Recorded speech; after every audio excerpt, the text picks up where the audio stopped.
Hey, we're Hi, live. everybody. Hi. Hello.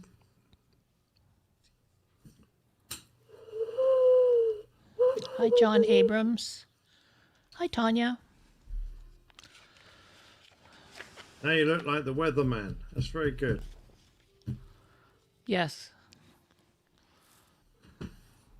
I need some weather though. I need a green screen.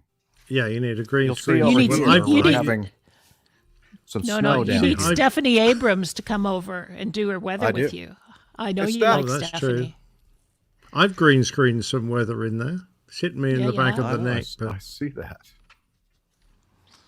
All right. Remember when you my were head's on too their big. show, Jeff, on the Weather Network? I do remember that. Weather Channel Liz. or whatever it was? I remember that. Yeah. Let's see. Let me see if I can find that memory to share. That's a good memory. Let's see. Photos. Photos. thank you, Tanya. I like my background.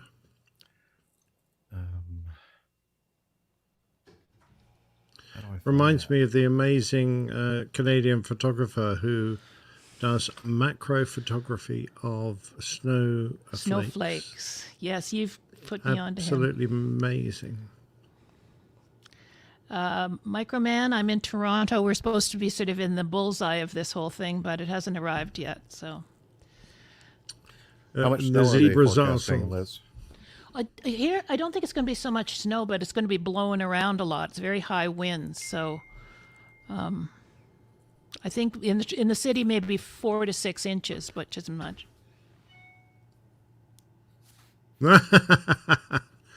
I love Stephanie's photo she just sent us of her hairdo. Well, share it with us.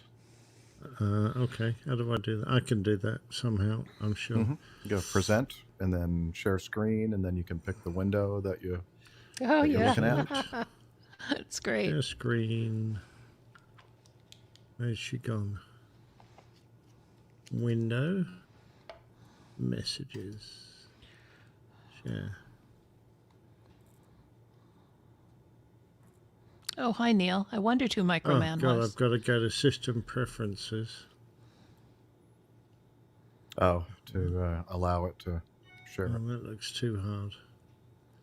Let me try and do it some other way. That's what she said.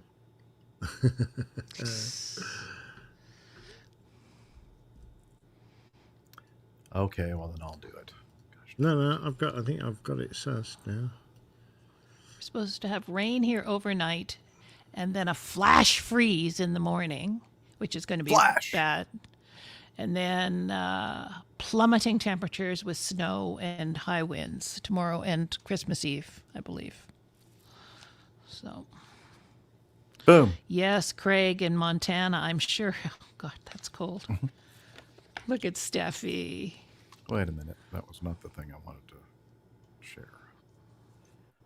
It was this. Well, I put it up as photo and it's not there as a window I can share. How stupid is that? How stupid are you? Is that what your question is? Yeah, I think you're right. Hold on.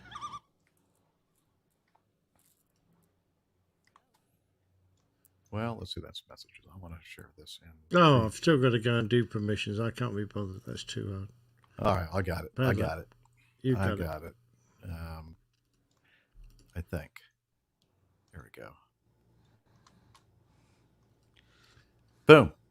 Oh, nicely done, yes. Does she know that There that's she not the way you sit in the airplane? I think no, she doesn't.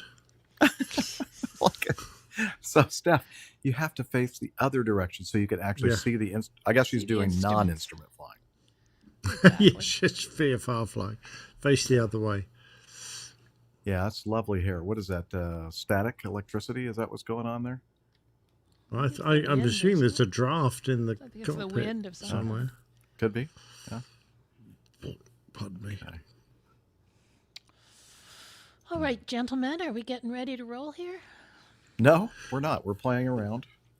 Is it just Yeah. you and me tonight, Jeff, or are we expecting Well, a Steffi's going to try and join. She's out to lunch with some friends. She's out to lunch. Steffi Steph's out to lunch? I can't believe that.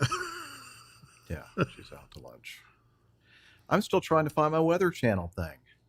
Oh, bad luck. Oh, And yeah. you've gone very yellow. You look a bit jaundiced. Is your liver all yeah. right? Oh, no.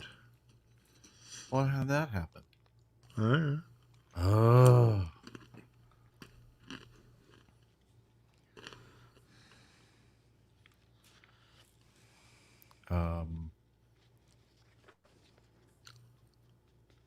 That's worse.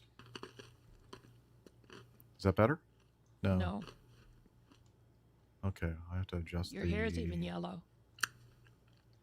Well, that How's that? Is that okay? I'm feeling a little blue. you look a little cold. Yeah. That's better. You're looking a little pinky there. That's good. That looks healthier. That's better? these pretzels are so noisy. I can't actually hear These you when I'm pretzels are making me thirsty. No, Somebody needs to invent silencers for pretzels. Pretzel silencer. they do, indeed. How's that color balance, Nick? Is that better? Yes, looks more like you. Looks like you've been to the makeup girl. Well, I don't have a makeup girl. I make up girls. Hey, You have a made-up girl. there's my girl over there that I'm making up. There's really no girl over there. It's her pretend friend. It's a pretend Yeah, friend. my pretend girl. Yeah. Uh Is she doing the dishes and doing some vacuuming and stuff while you're busy? huh. Wow. Yeah. This beer's 6.3. That's just what I need after half a bottle of wine. No, no. Ouch. Oh no. What's Jeffrey drinking? Was it before anything? my trip with Stephen Ivy? Yes, I would say definitely. How long ago was it? I should probably make some kind of a note on it so that I can find it easily. That would be a good thing. Yeah. Yeah, it was before we were wearing masks. Oh yeah. It must have been 2018. Ah, I found it. Yee! Okay, let's see if I can share that. Share screen. Window. Share. La la. There he is. Jim Cantori, Stephanie Oh, Abraham. well, a handsome chap. I was on the Weather Channel. There we go. There's proof. Mm-hmm. You were the expert that they brought in, weren't you? Yeah, they said I thought they wanted me to come in and talk about these laser. I mean, I thought they were wanting me to come in to talk about being away, like on trips for Christmas. I was wrong. That was not why they wanted me to come in. They wanted me to talk about laser lighting displays and the threat to Oh, that's right. That's right. pilots. I just And I'm remember going, you didn't "Oh." really get to say that much.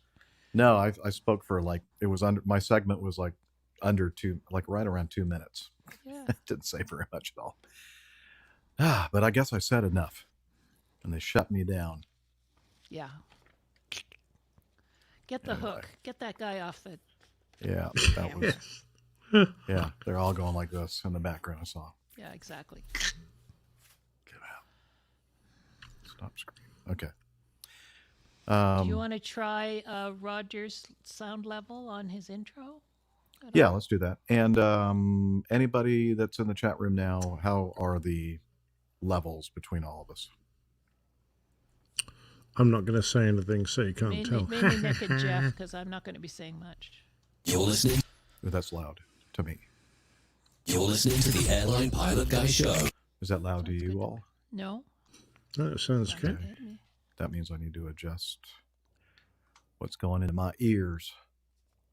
And that would be from Soundbite. So Oh, loop Micah, back. you got the Micah seal of approval. All sounds good. Oh, wow. And so Micah and Mike Kuiper. That is pretty Oh rare. wow! Double touch seal of anything. approval.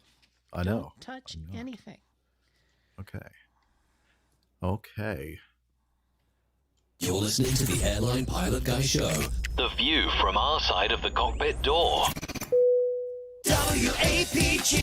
Yeah, I think Liz, I agree, Ken Hayes, that Liz's volume is lower than what I'm hearing from Captain Nick.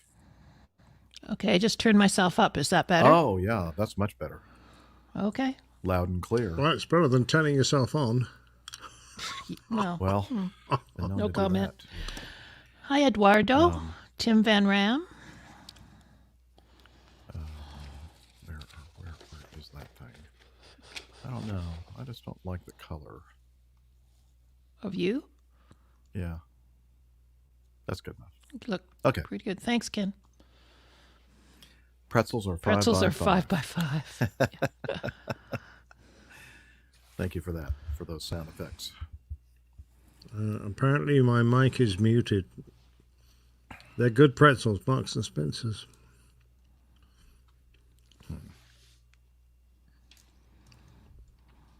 The pretzels aren't as good as the beer, which is a broadside. Wow. Oh. Yeah.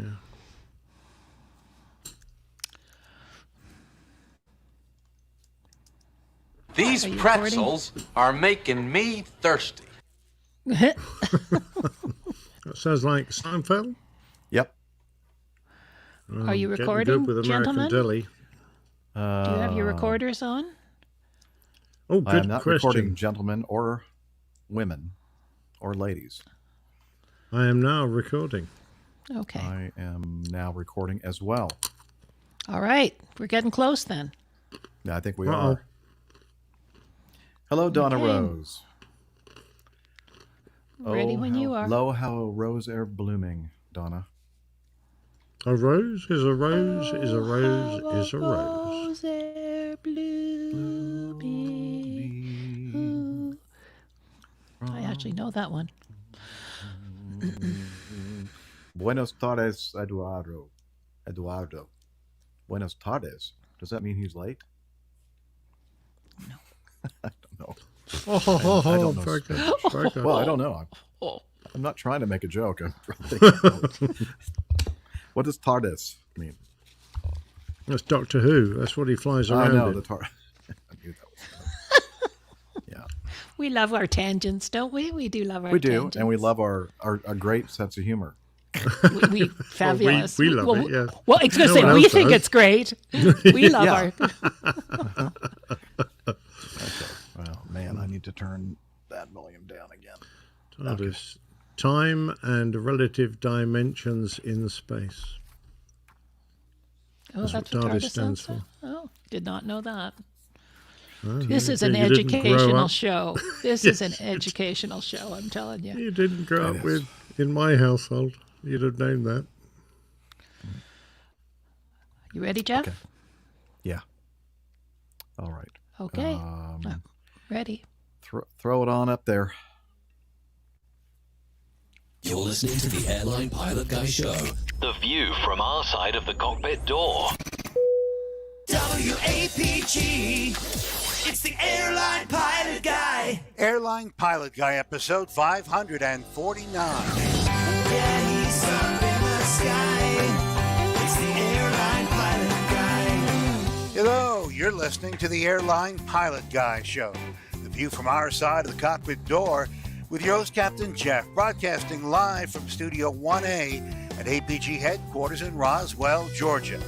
Today's show is recorded on the 22nd of December, 2022. Yeah, he's up in the sky. It's the Airline Pilot Guy. Picture light and he's flying by. With the Airline Pilot Guy.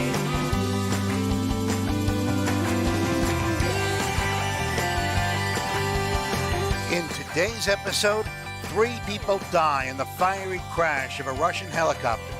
British Airways puts a pet dog on the wrong plane, flying it to Saudi Arabia instead of Nashville. More news and your feedback. So get all settled in. Tray tables and seat backs in the upright and locked positions. Electronic devices powered on. I'm Radio Roger, and Flight 549 is ready for pushback.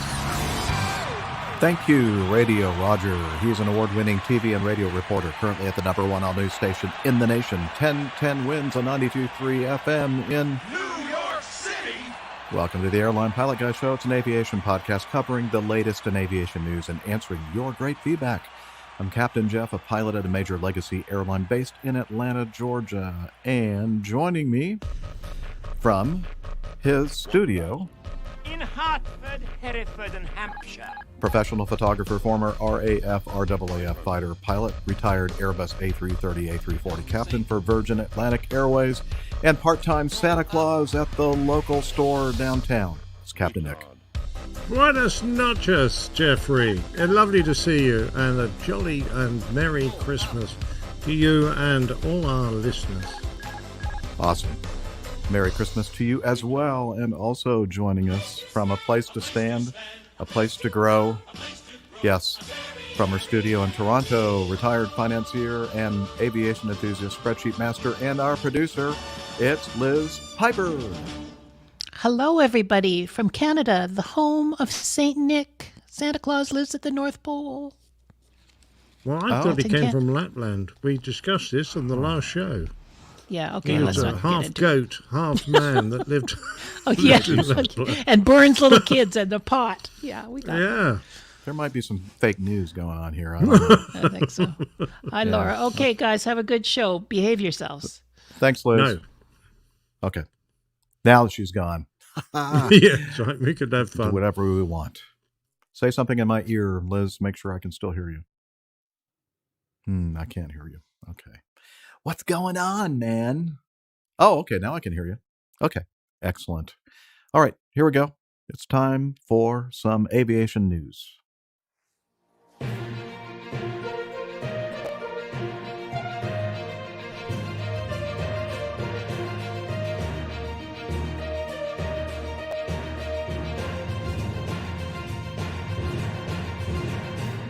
stand by for news. All right, the first item in our news notebook is from aviationsafety.net. An accident involving an Mi-171 Echo Russian helicopter. It crashed at Baikal Airport, I'm not sure.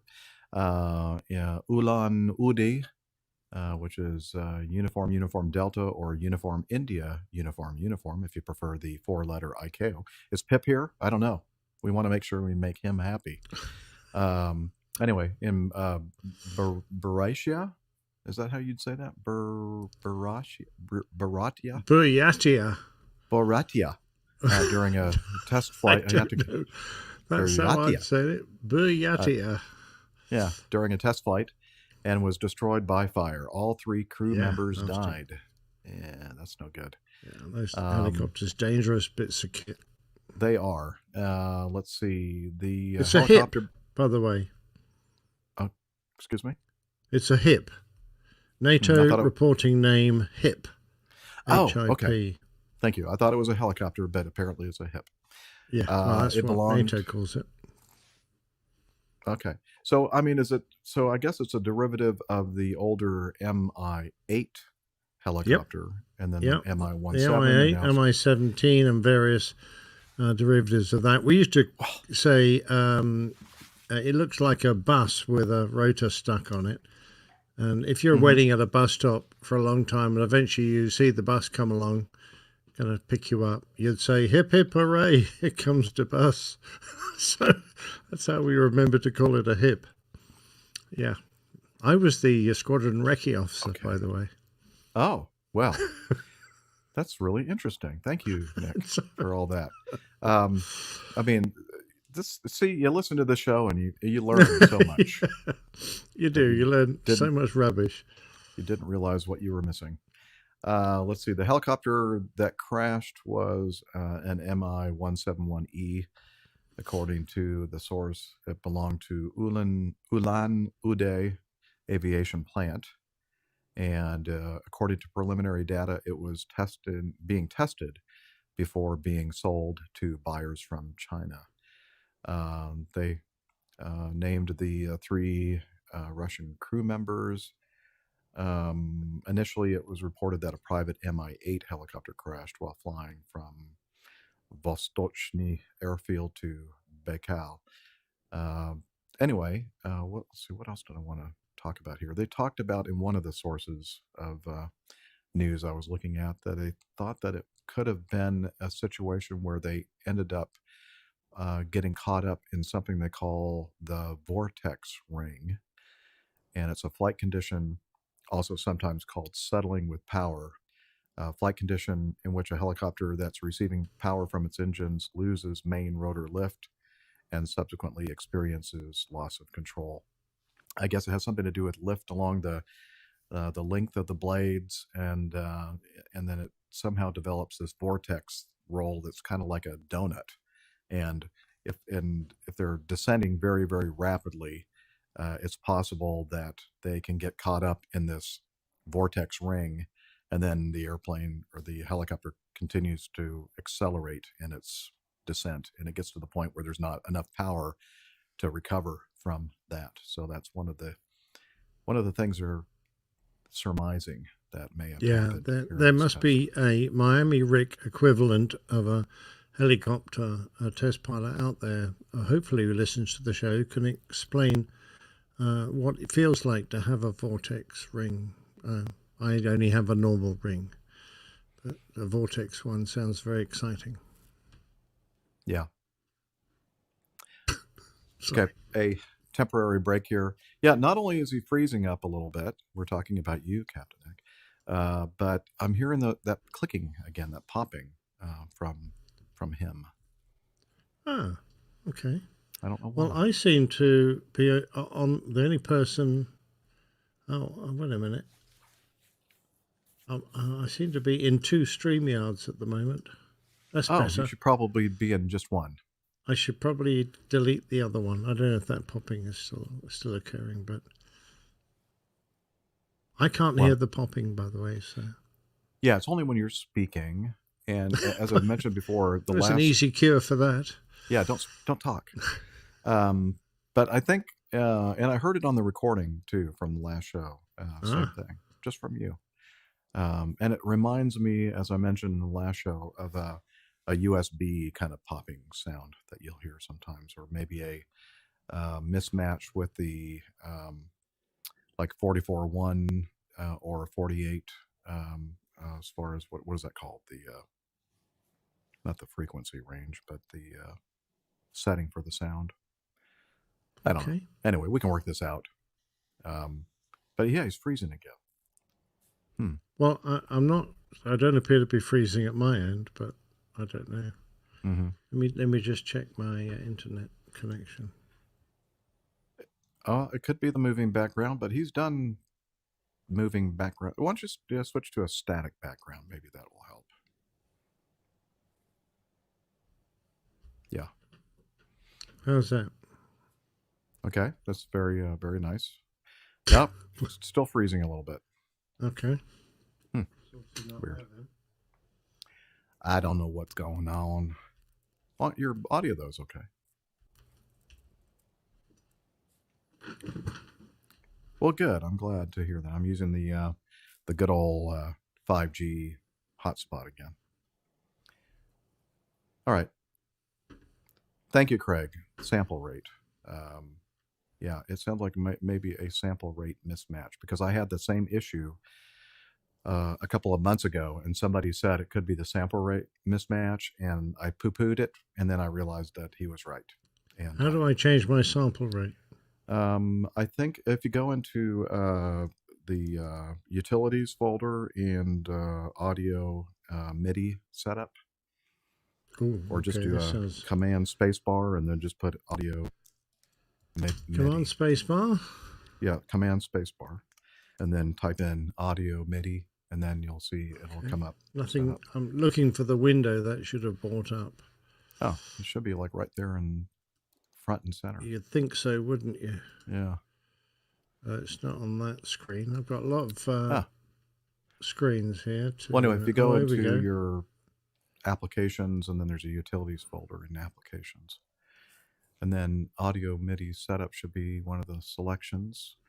And then if you select the, I guess it would be the XR12, see what it has for the format. So, sorry, I'm in settings. Okay. General.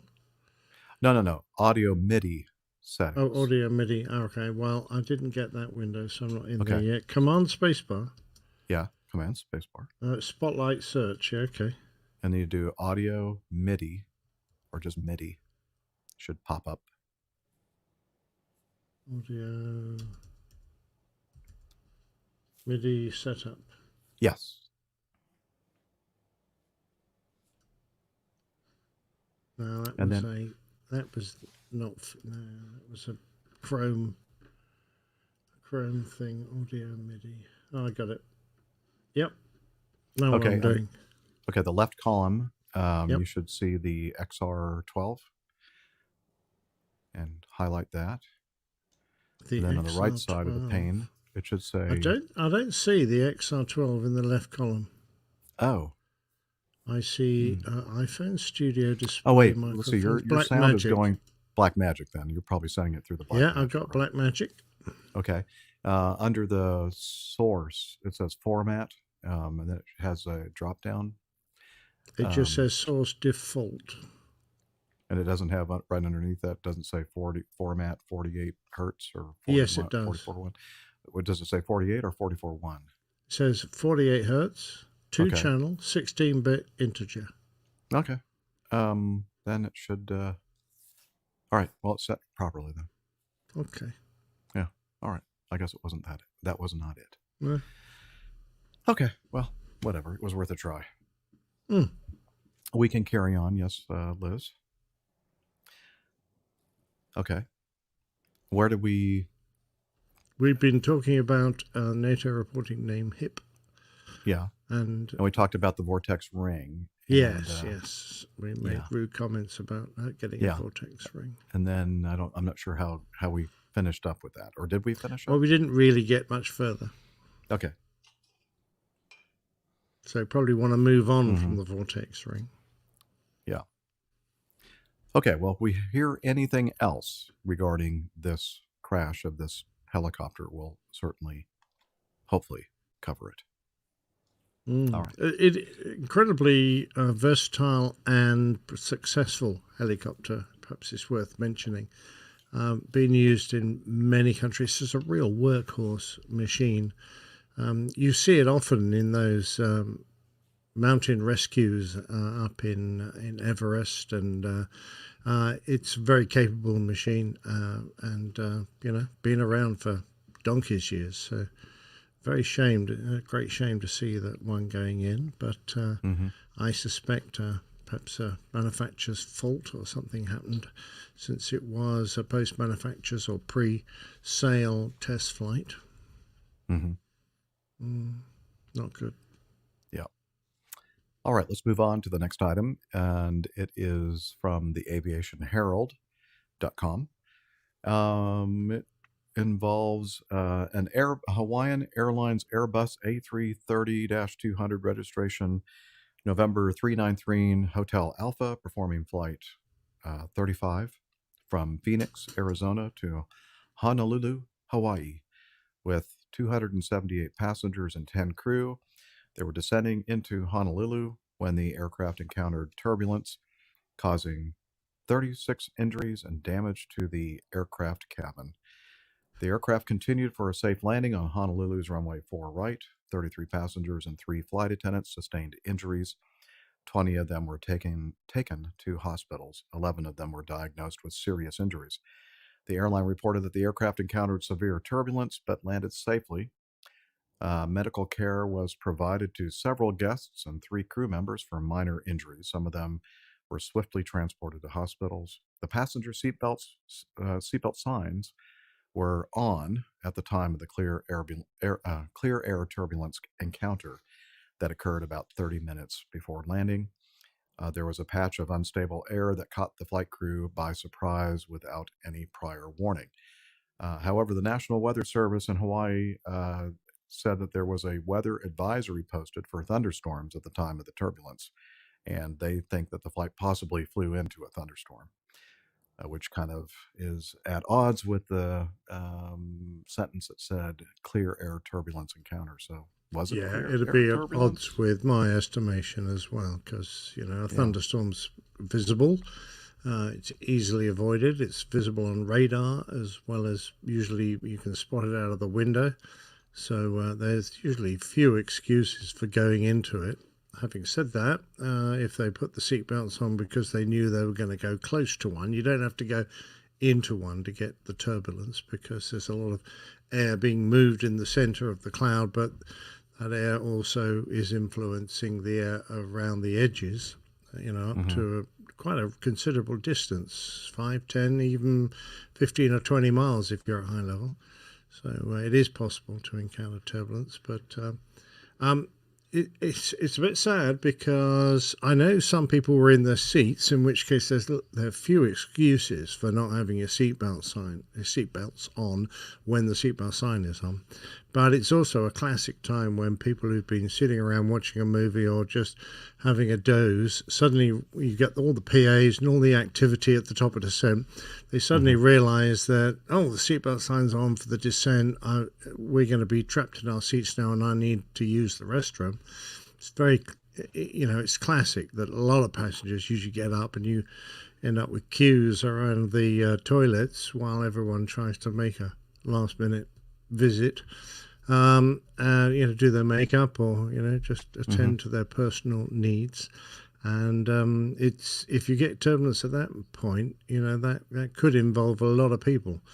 I also feel sorry for the cabin crew, of course, who are trying to secure the cabin for landing, and there's a lot of things they need to do.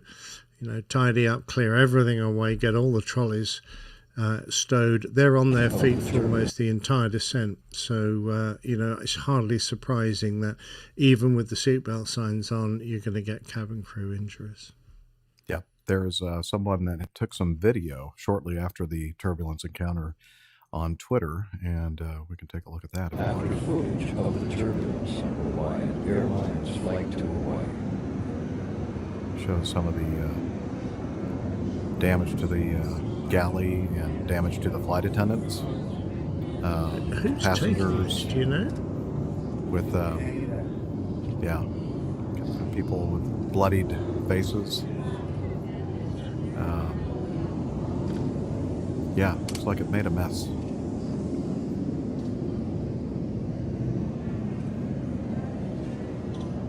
She looked pretty happy. She did. She The must have girl been who was buckled up. right at the back there didn't look like she was feeling very happy about having someone put a camera in her face. No. I expect the seatbelt signs were still on it. I was just wondering if it was a cabin crew member who took that video just to illustrate what had happened. Could be. Not sure. Yeah. Oh, that's horrible. Yeah. So, a reminder, as Captain Nick just mentioned, though, we always say if you don't need to be up, stay in your seat with your seatbelt fastened. But there are times when you need to get up and use the restroom or whatever, or you move out of somebody's way so that they can get into the aisle and go to the restroom, that sort of thing. So, it's, not 100% foolproof, Yeah. Now, I never flew this route, but I seem to recall there have been a number of incidents of turbulence going into Hawaii. Is it an area of known turbulence? Is it No. something that is recognized? I've flown to Hawaii hundreds of times in my flying career, and no, it's really not particularly any more turbulent than anywhere else. Okay. And I believe that it was shortly before they were going to begin their descent, or shortly after they departed 40,000 feet when they encountered the turbulence. Now, it's possible that if there were thunderstorm activity, they were above the thunderstorms, and as Captain Nick can attest, even if you're above the clear of the thunderstorm activity, you can still get a lot of turbulence for a few thousand feet above the top, the cloud tops of thunderstorm activity. So Yeah. Just because the cloud stopped forming doesn't mean the air has stopped moving. yeah.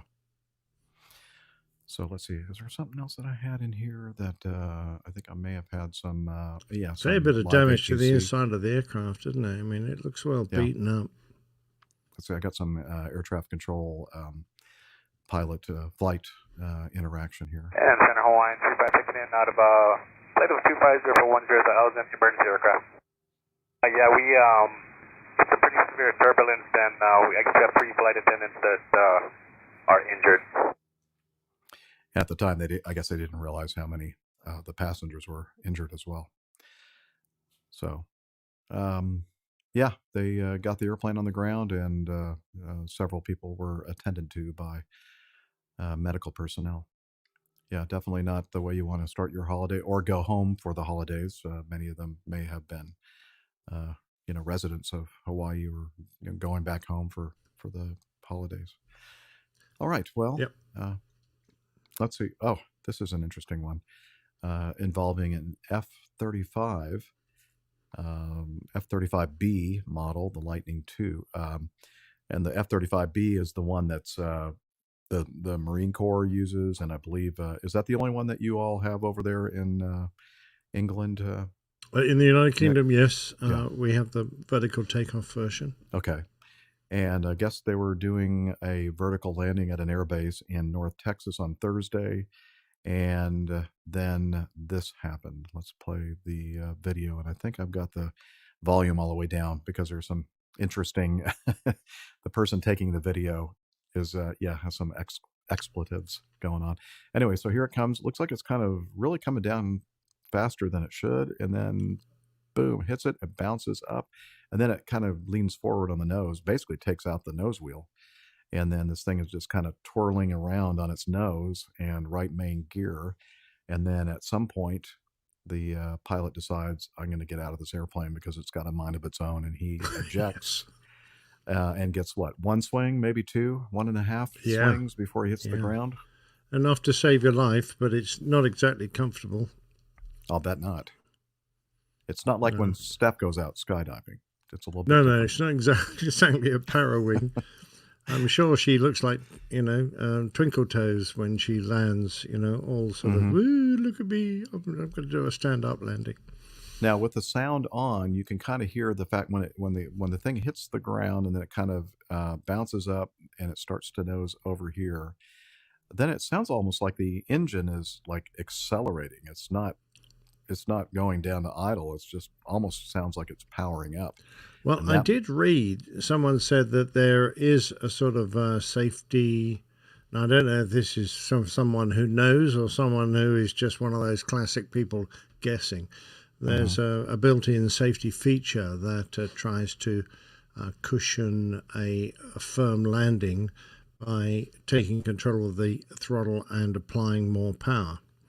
But I don't know if, and it might have been that system went a bit haywire. But it seems to me that the primary cause might have been the fact that it was a firm landing, but he would have got away with it, I'm pretty sure, with a bounce and perhaps a little bit of undercarriage damage. But something went very wrong with the engine controls. It might have been as a result of the impact of the landing.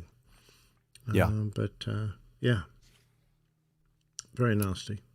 Very nasty, yeah, for sure. There's a still of the F-35B and its aftermath. Hopefully it didn't damage the airplane too badly. I noticed, I saw a lovely picture of one of the American F-35Bs that had a big American flag on the inside of that intake cover that is currently raised to allow the vertical takeoff, the forward fan to suck in air. And I always thought that was a neat thing. I wondered if you could deploy it in flight to say, oh, look, I'm an American. I'm an American. Don't shoot me. Yeah, I'm an American. There'd be a lot of drag, though, perhaps. Possibly. Oh, let's see. Nick, Liz thinks that you might want to comment on this comment from Tom. I think Marking Baker gives a tie and a watch. They give you a tie.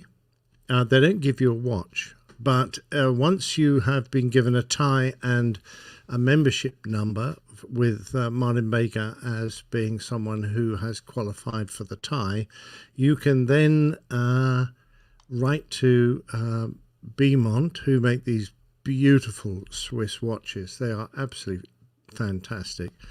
You know, they're the equivalent of Breitling and many other fine watchmakers, but they do make a really nice aviation themed watch, and you get one with a special sort of your Martin Baker number engraved on the back. You still have to pay for the watch, but it comes with, you know, your Martin Baker number, Martin Baker logo behind the face, and on the back of the second hand is a little Martin Baker, you know, ejector seat handle, the one that nestles between your legs. That you know, nowadays it's the only way of actually activating the ejector seat. In the old days, there used to be one above your head as well, but nowadays they've removed that because it's considered takes too long to get your hands up there and pull out this whole face blind, and now you just have one between your knees. But it's a lovely watch, so you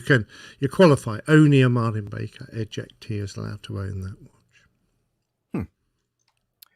Well, I would think if I had the choice between not having one of the nice watches and ties, and or not ejecting, I think I'd opt for the not ejecting. Oh yeah, exactly. And in the old days, of course, you also used to get your Caterpillar Club tiny gold brooch, which was a little silk caterpillar.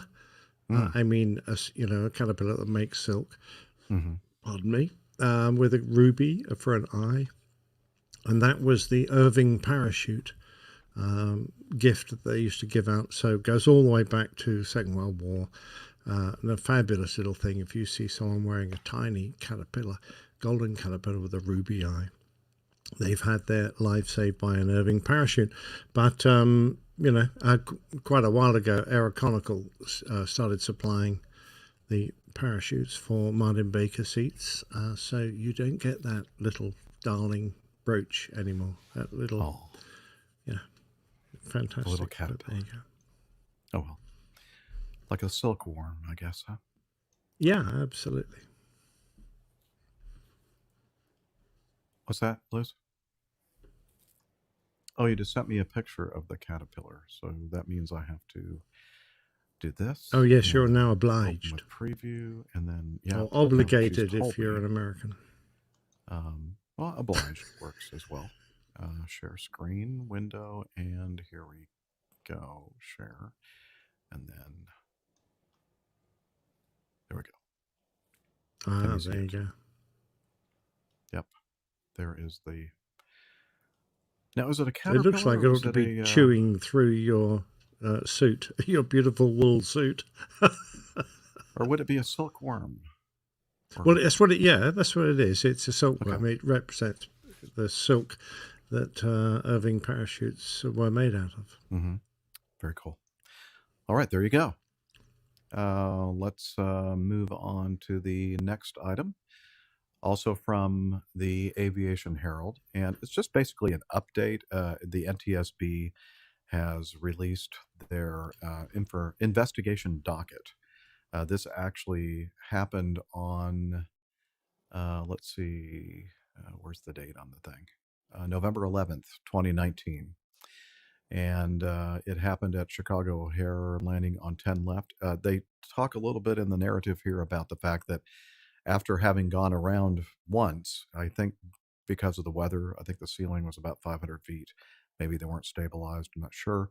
They came back around, and on their second landing attempt, tower reported medium braking action and 4,000 feet runway visual range, RVR. When the aircraft skidded left off the runway, skidded sideways, further yawing to the left, it came to a stop with all gear, as well as the right wingtip on soft ground, about 5,350 feet past the runway threshold. The right main gear had collapsed. Now, I'm going to play that. We did talk about this shortly after it happened. I guess they're still doing their investigation. Not really a lot of information released in the investigation docket. At least, it seems like it was pretty much the same data that we were talking about when we covered this thing. But I think it's worth playing the passenger video again because it's fun to hear their comments. Landing. Here we go. At the right wing, it does look like it's wintry in Chicago, and we're about to touch down. And touchdown. Okay, spoilers coming up. Inboard spoilers. Looks like it's starting to slide to the right. And now they're going to make a correction back to the center line. And it keeps on going past the center line to the left. And goes off the runway. Right here.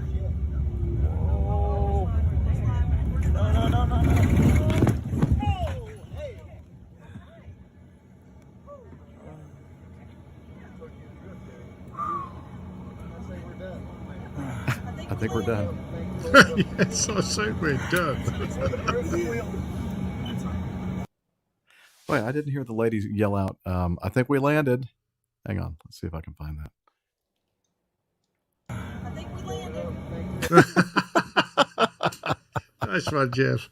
That's brilliant. That's why I wanted to play it again. I think we landed. Yeah, that's cool. It's fun to laugh at, other people's. Well, it is now and then. predicaments. No one was really hurt. No. I mean, they only went off at about 50 knots, so there's not going to be a huge amount of damage to the passenger cabin at that sort of speed. But it does worry me though. The braking action report is medium. You've got to trust air traffic, and let's go. Okay, well, I can land in medium if the crosswind's in limits. Probably would have been quite a low crosswind limits for the aircraft I used to fly, because once the braking action got down there, the crosswind was very limiting. Just for this sort of occasion, because you've got very little directional control if the runway is very slippery.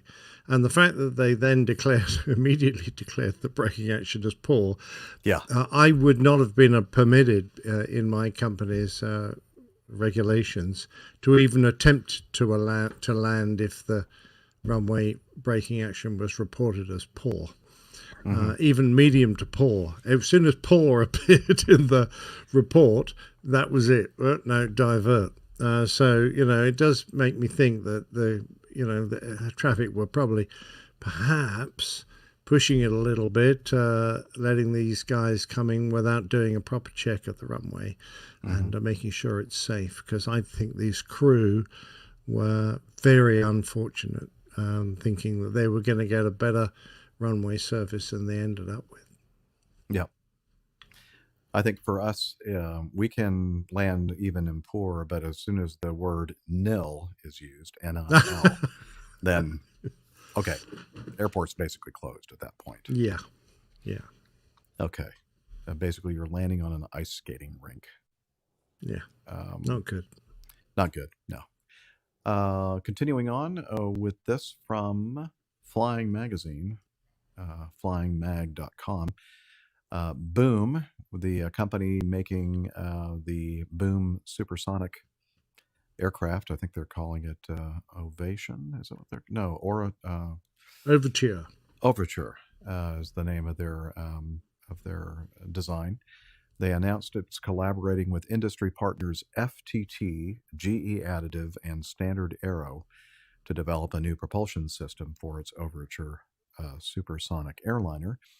Months after losing its primary engine manufacturer, Rolls-Royce, Boom Supersonic is now leading a consortium of industry partners in designing a power plant for its Overture supersonic airliner. Boom said it is leading the collaborative effort in developing the new supersonic engine, dubbed Symphony, alongside Florida Turbine Technologies, FTT, for engine design, GE Additive for additive technology design consulting, and Standard Aero for maintenance for the Symphony. The announcement comes 3 months after engine manufacturer Rolls-Royce exited its contract with the commercial airline manufacturer prompting Boom to look to other engine manufacturers with supersonic propulsion programs. At that time, Rolls-Royce said commercial supersonic flight was no longer a short-term priority for the company. By the way, this whole thing is taking place, and the engines will be developed and built in Greensboro, North Carolina, at the Piedmont. In North Kakalaki. They smoke a lot of pot in that part of the world. Yeah. Just curious. What's that now? What's the question? They smoke a lot of pot in that part of the world. Is it legal? Smoking a lot of pot. Is that what you were asking me? Yeah. Okay. I don't think it's legal in North Carolina. I could be wrong. Okay. Things laws continually change here. But I don't think North Carolina is. Maybe they allow it for medical purposes. Perhaps. Why are you're just saying that they must be because this is never going to happen? I think that's what you're trying to say. Well, far be it from me to suggest that the next generation of supersonic aircraft is probably never going to fly. But you know, I sometimes get that feeling that me too. They're living the dream. I hope it turns out to be real, but I sometimes get the feeling that when a big engine manufacturer like Rolls-Royce goes, nah, I don't think this is going to happen, it's not really worth our effort investing in this, then you do begin to wonder. I agree with you. They think that they're going to, or they said it's expected to achieve type certification in 2029. And the company will build the jet at the Overture Super Factory in Greensboro, North Carolina, with ground testing to begin in 2026, flight testing in 2027. Don't get me wrong. I wish these investors and the people who are doing all this work are the best of luck, but it's not an easy project to achieve. So, you know, we'll have to wait and see. Now, this is interesting. I had not read this before. It said the FTT, a Kratos Defense and Security Solutions Incorporated business unit, will lead the engine design portion. It would leverage FTT's supersonic engine design expertise, noticeably because FTT's workforce, including engineers involved in designing the F-119 and F-135 supersonic engines that power the F-22 and the F-35. Okay, so they have some chops, I guess, when it comes to engines operating in the supersonic realm. Yeah, but these are still going to be big fan engines, I gather. So that may not be quite the same. And they're also powering a supersonic aircraft with an engine that will not be reheated.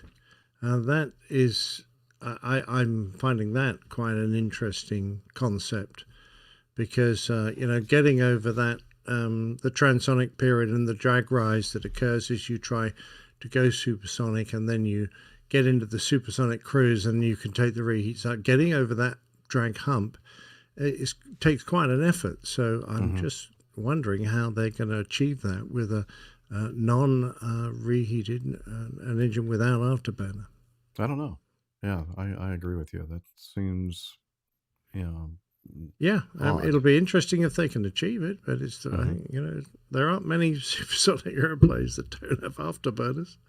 Let's see. According to Boom, the power plant will be a medium bypass turbofan, similar to power plants on current commercial aircraft. However, unlike subsonic turbofans, the Symphony would feature a Boom-designed axisymmetric,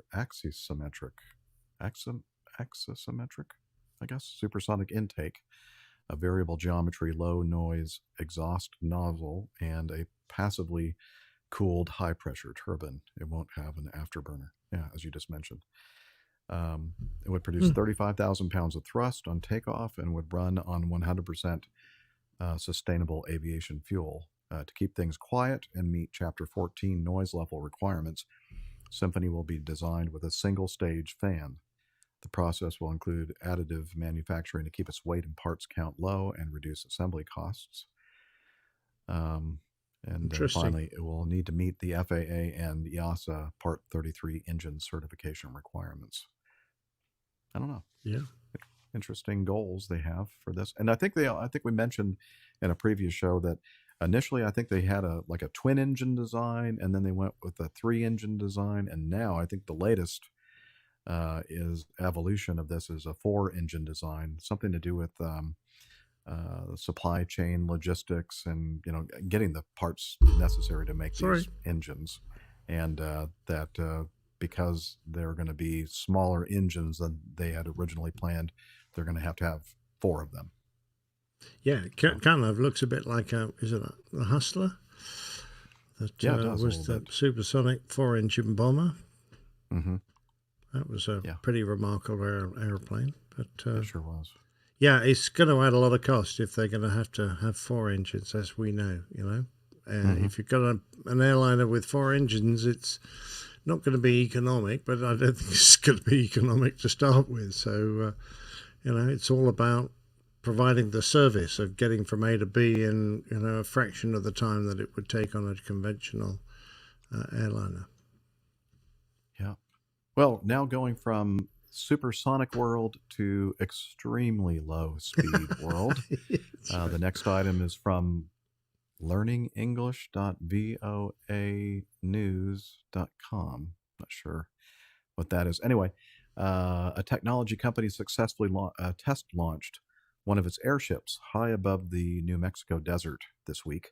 The company, now I don't know how to pronounce this, SCEYE, Sky? Oh, I see. IEYE, and then an SC in front of it. Sky. That's what I'm going to guess. Hope its airship will one day be able to improve internet connectivity and collect data on everything from industrial pollution to wildlife threats. The airship launched on Tuesday. I'm not sure which Tuesday, if it was last week or the week before. The test was meant to see whether the ship could reach the Earth's stratosphere and stay there for a long period of time. The stratosphere is the upper layer of the Earth's atmosphere. It begins around 11 kilometers above the Earth's surface and ends about 50 kilometers above the Earth's surface. On Wednesday morning, Sky announced the test was a success. The result means the company is closer to being able to reproduce and sell its airship technology. The head of Sky is Danish businessman Michael Vestergaard Fransen. He started Sky after the U.S. Space Agency, NASA, asked technology companies to think about ways to build an airship that could rise into the Earth's stratosphere and stay there for longer than 8 hours. At the time of NASA's suggestion, no airship could remain in the stratosphere for longer than 8 hours.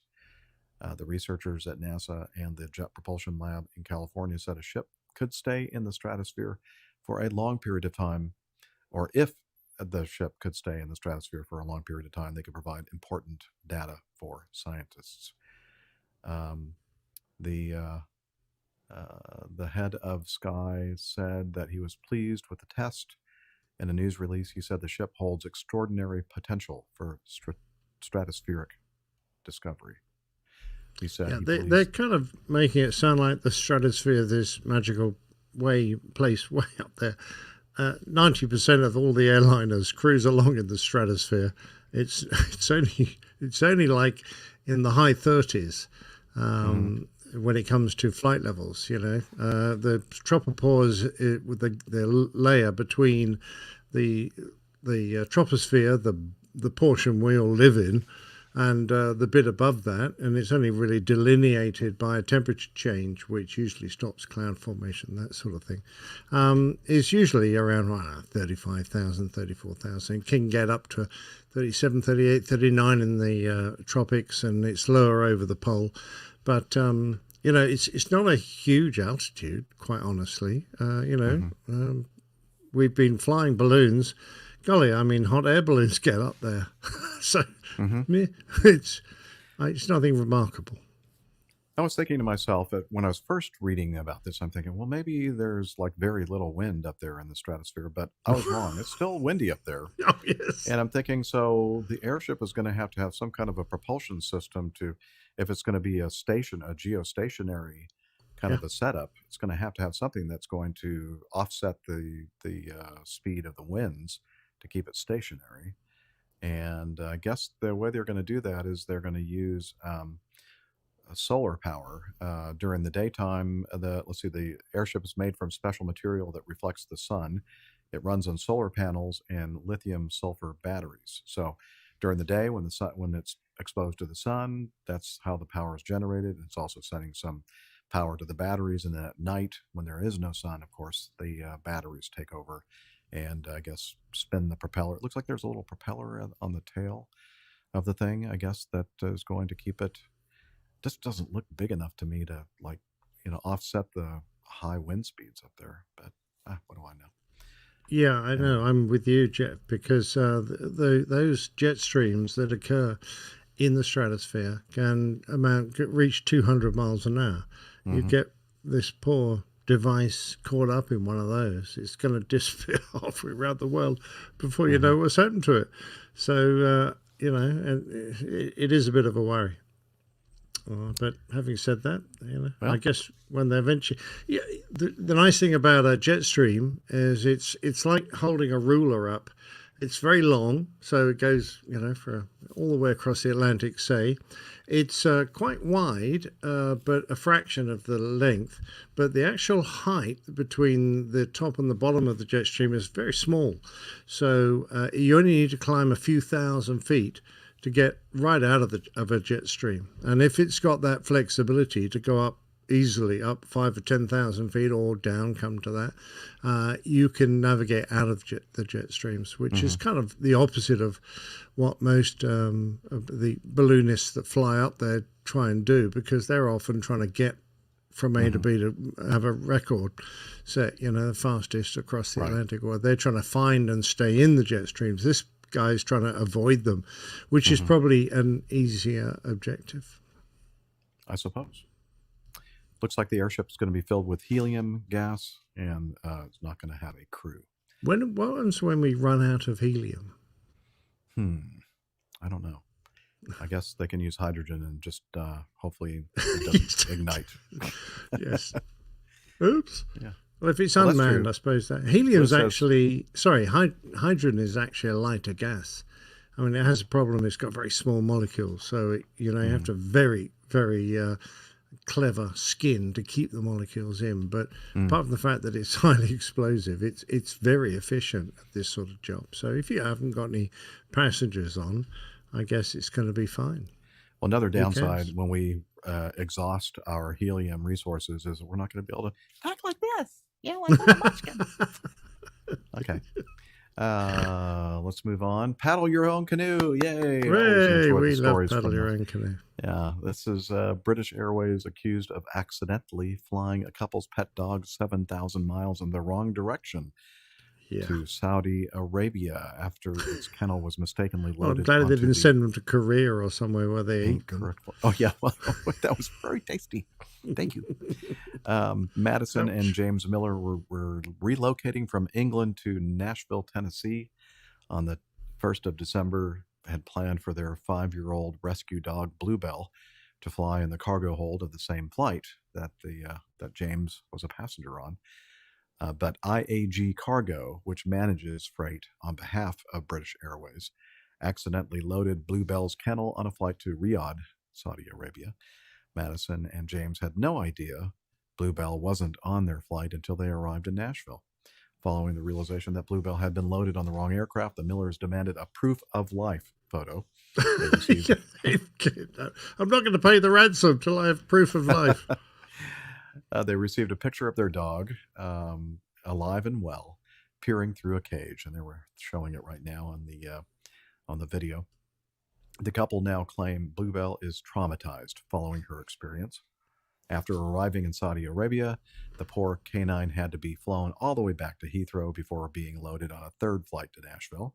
In total, Bluebell spent around 60 hours in transit before being reunited with her owners. Thankful to have their dog back and in one piece, James said that was only the start of their problems.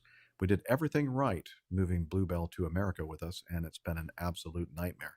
The first time we tried to leave her at home alone after the ordeal, she ripped through her kennel in the first 10 minutes. The next time she chewed through a wooden door, crying the whole time. So now we can't leave her. She could harm herself. Being apart from us is just too traumatic for her. James says Bluebell is now working with a pet behaviorist to help calm her anxiety. Bluebell is currently taking anti-anxiety medication 3 times a day. We don't know if she'll ever be the same. It's breaking our hearts. A spokesperson for IAG Cargo apologized for what had happened and reassured the couple that every dog that travels long haul with transfers will be checked and their water bowls replenished. That makes them feel better. Yeah. Right. Okay. I believe them, but it's hardly a panacea to what's happened to this poor dog. Yeah, they said after she arrived back at Heathrow, she was taken to a special animal reception center where staff cared for Bluebell, allowing her to stretch her legs and receive refreshments prior to her onward journey home. British Airways has offered 50,000 frequent flyer Avios points as compensation. That gives you what? Maybe like half of a flight to Birmingham? It's not a lot. But the Millers have declined their offer. Instead, they're calling on the airline to cover a range of expenses, including vets, fees, and behavioral therapy that could top $10,000. And Laura Davis in our live audience says, I'd be a bit traumatized by traveling for 60 hours straight, too. I think we all would. Absolutely. Yeah, it's a very sad situation for this rescue dog because, they're often nervous and fragile animals, having been through the trauma of being perhaps neglected and certainly forced into kennels where some organization will try and rehome it. It's not a good experience.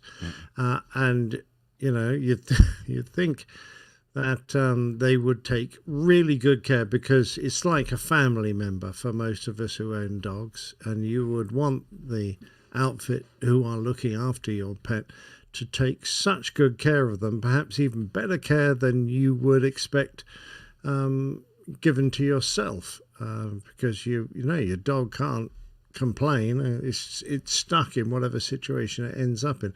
So it really is an appalling mistake to make. It's interesting they say, oh, nothing to do with us, it's IAG Cargo. Well, IAG is the International Airline Group, which is the group that owns British Airways. So this is the sort of mother company that owns BA. So it's not some outfit that they have and they're sort of blaming, oh, nothing to do with this. It was this awful cargo outfit that made the mistake.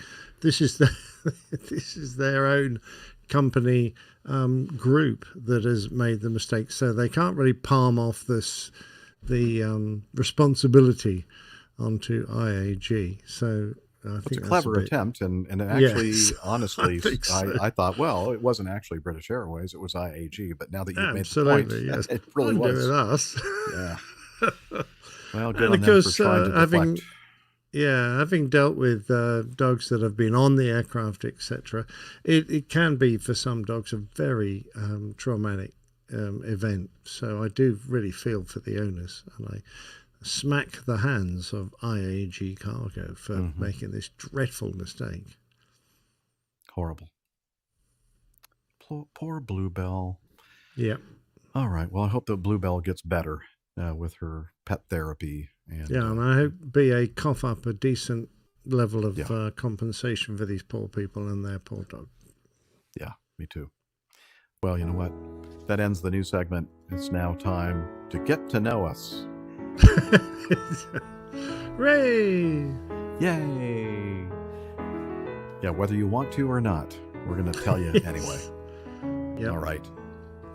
Let's see. We recorded the last show. We started on Thursday of last week and ended on Saturday. We had to do a two-part because of internet connectivity issues here at the new APG headquarters in Roswell, near the beautiful, fashionable, historic downtown Roswell, Georgia.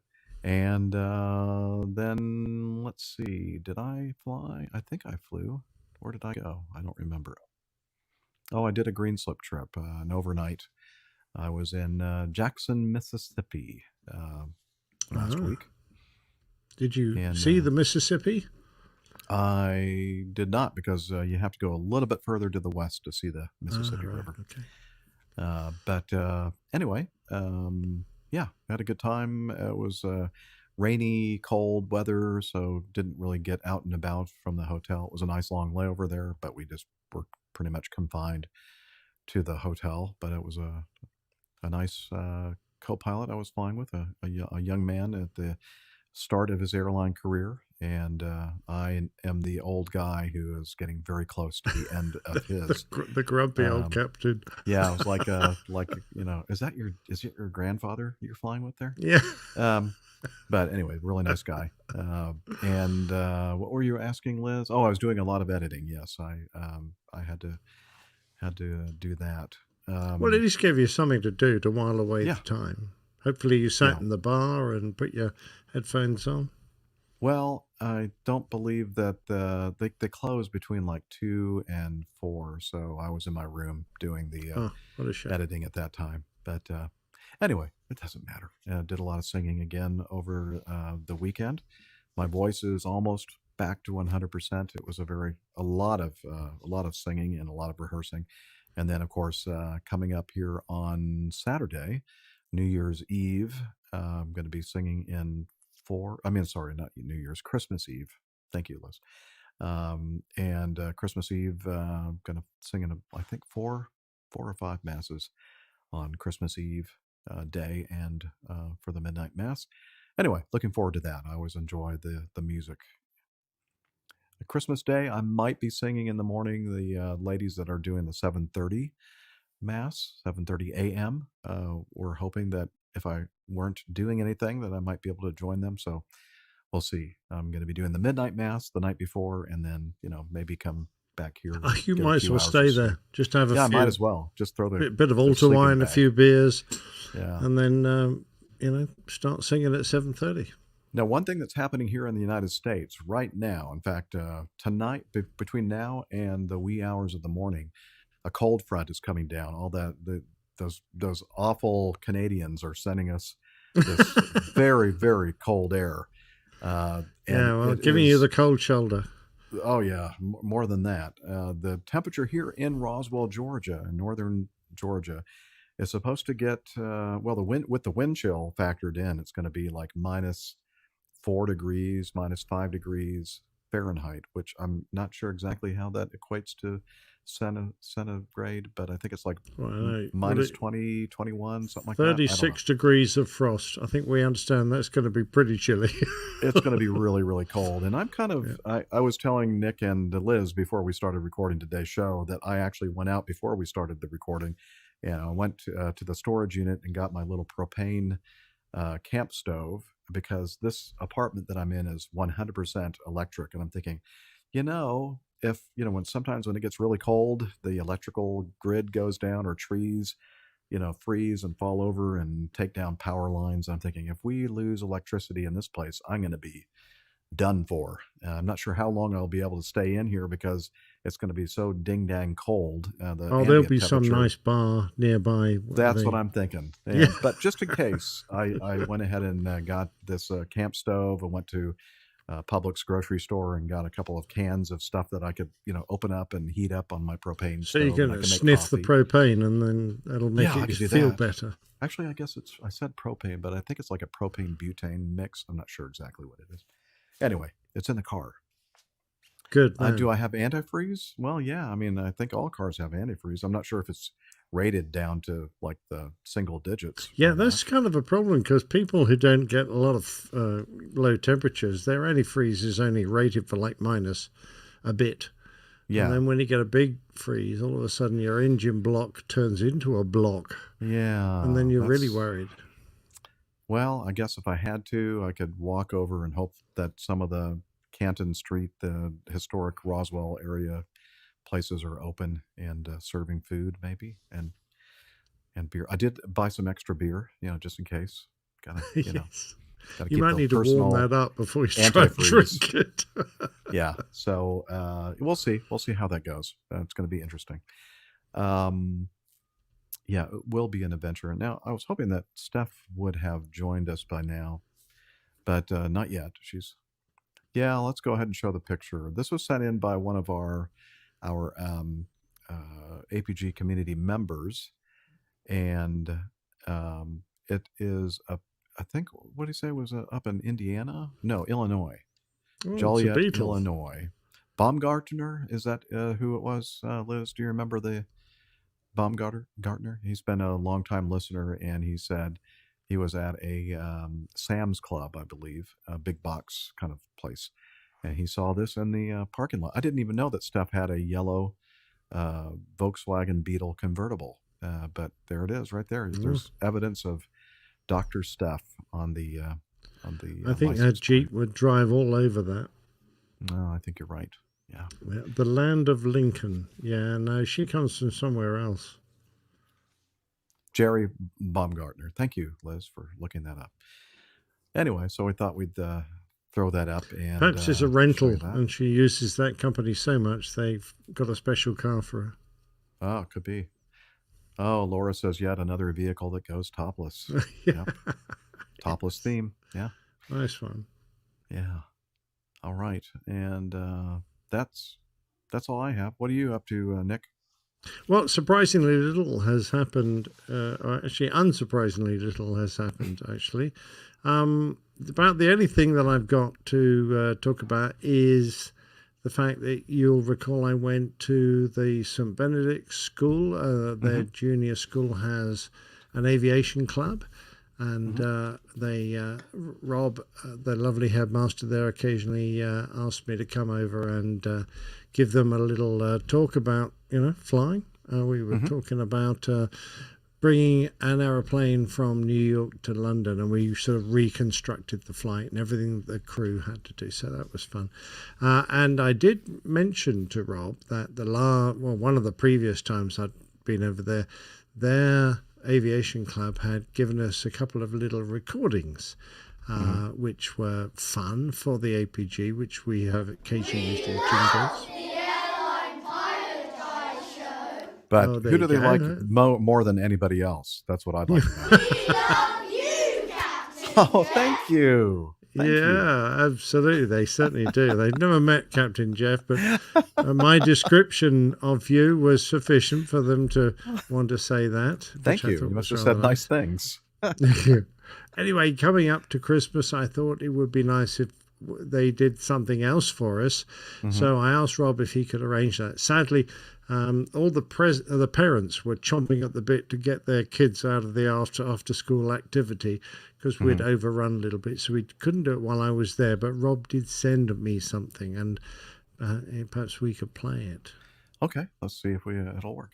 Here we go. We wish you a Merry Christmas. We wish you a Merry Christmas.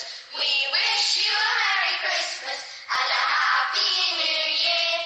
Good tidings we bring to you and your kin. We wish you a Merry Christmas and a Happy New Year. A very Merry Christmas to you, Captain Jeff, and to the Airline Pilot Guy show crew. Wish you the very best for 2023. Awesome. Wow, Now, there you go. Wasn't that nice? Were they in a... Excuse me, it's given me... I'm allergic to these kids. Were they in a sewer pipe or something? The record... I think Rob needs to invest a little more in his sound recording equipment. Come on, Rob, stop cheapskating us.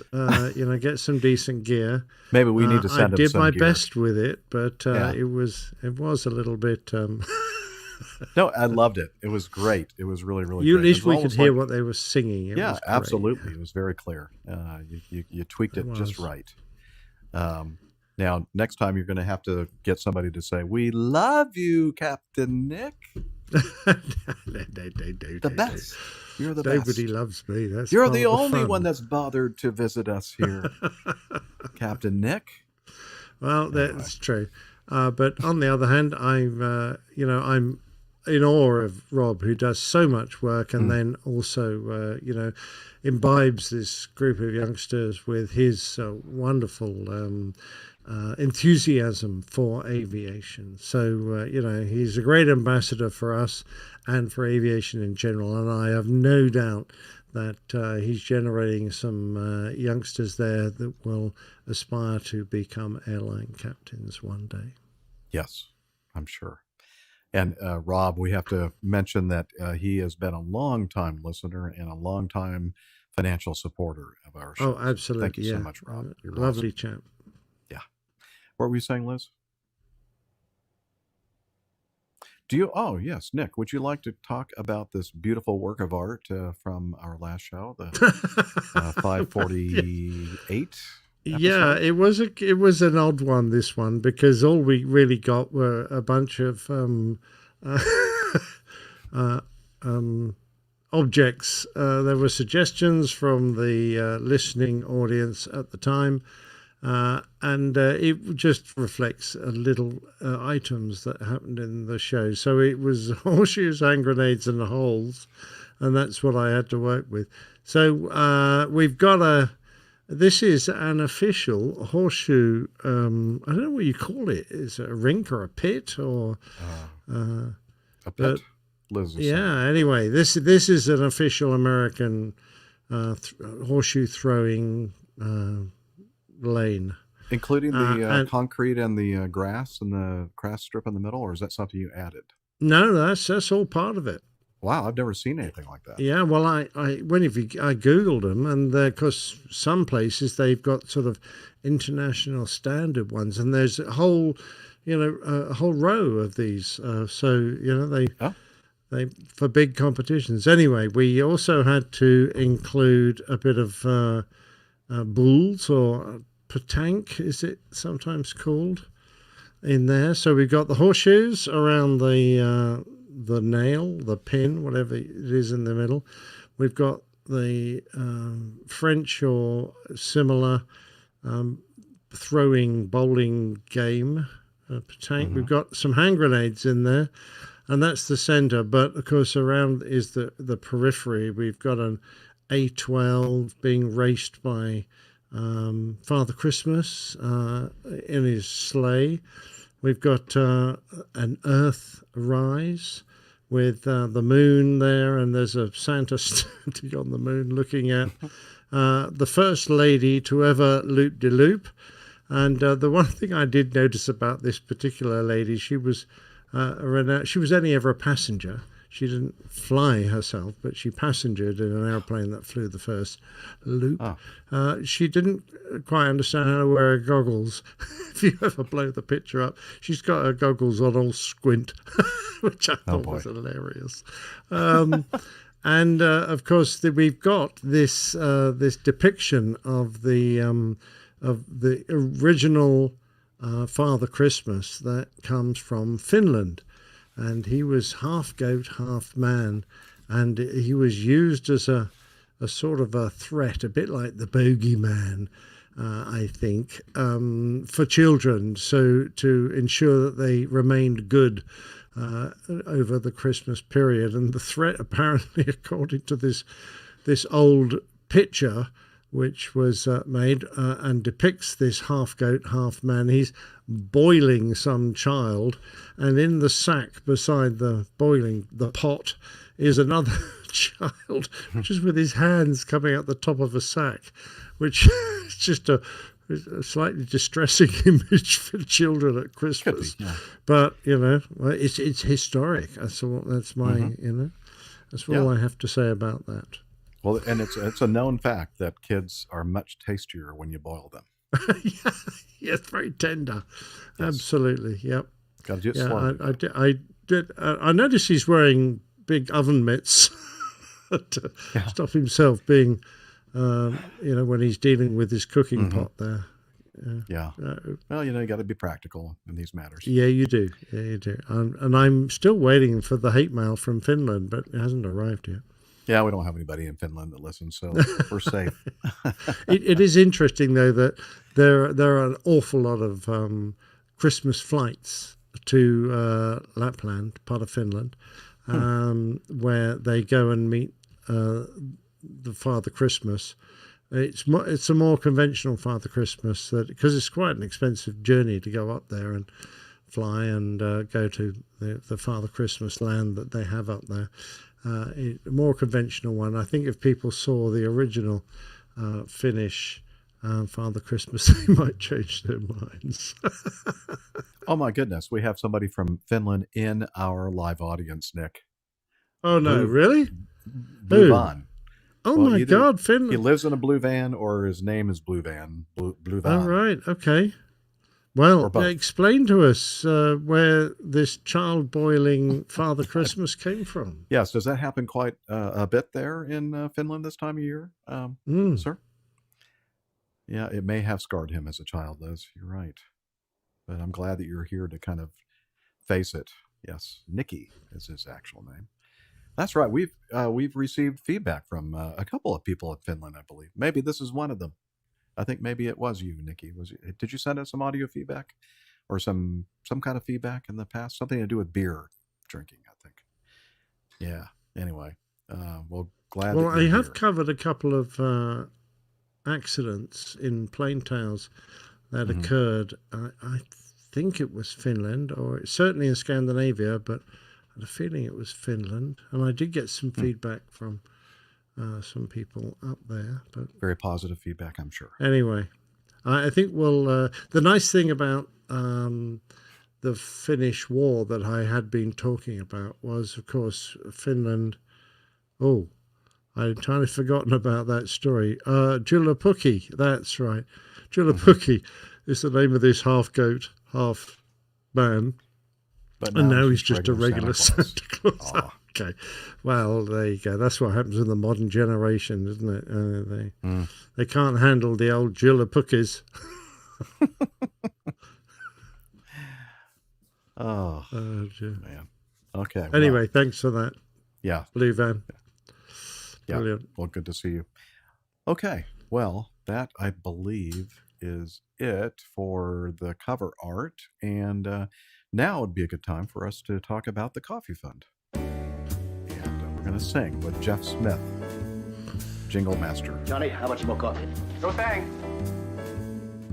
I love coffee, I love tea, I love the APG community. Coffee and tea and the Java and me. A cup, a cup, a cup, a cup, a cup. Oh, yeah. That was so much fun last week. We had a special guest host with us, Aviator Tony, and he sang along as well. And then it was fun doing the editing and matching up all of our singing together, including yours, Liz. It had me laughing out loud, literally. Anyway, let's get on with the Coffee Fund. Coffee Fund is your way to support the show financially if you have the resources to do so. A couple of different ways to do it. One is the Coffee Fund Classic method. And since our last show, a very nice, generous contribution one time by Peter Kent. Thank you very much. We do appreciate that. And that's it. No new patrons. That's the other way that you can support the show financially. You can become a patron of the show via patreon.com.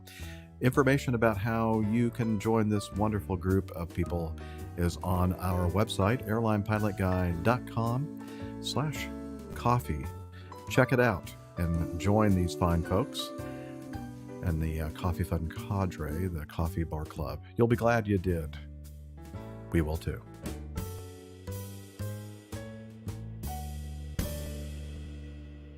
Oh, yeah. All right. We're going to take a break, or are we good? Press on. I'm good, sir. I'm back. Okay. You're back? All right. Yep. Well, let's... I've got to open another beer. Yeah, maybe I need to do the same. Hang on. So you kids, be nice. Thirsty ferret, I think.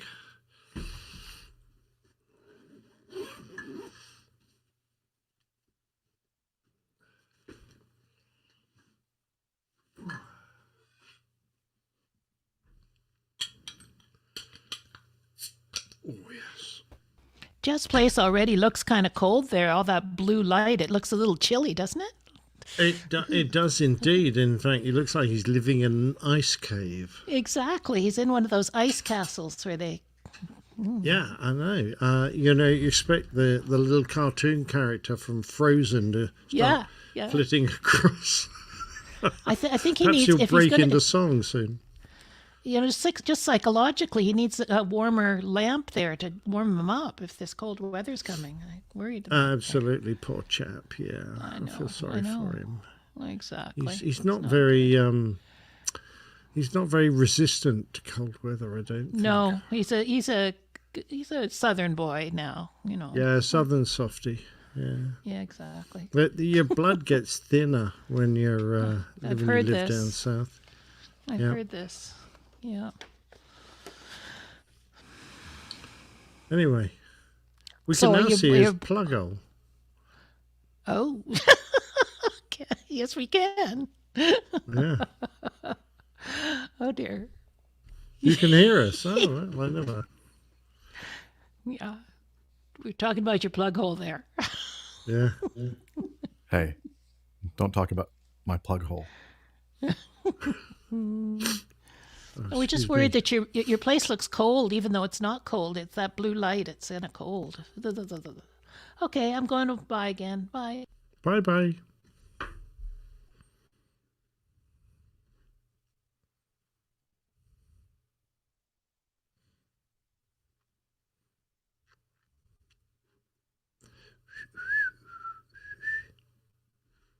So I guess we're going to do feedback 3.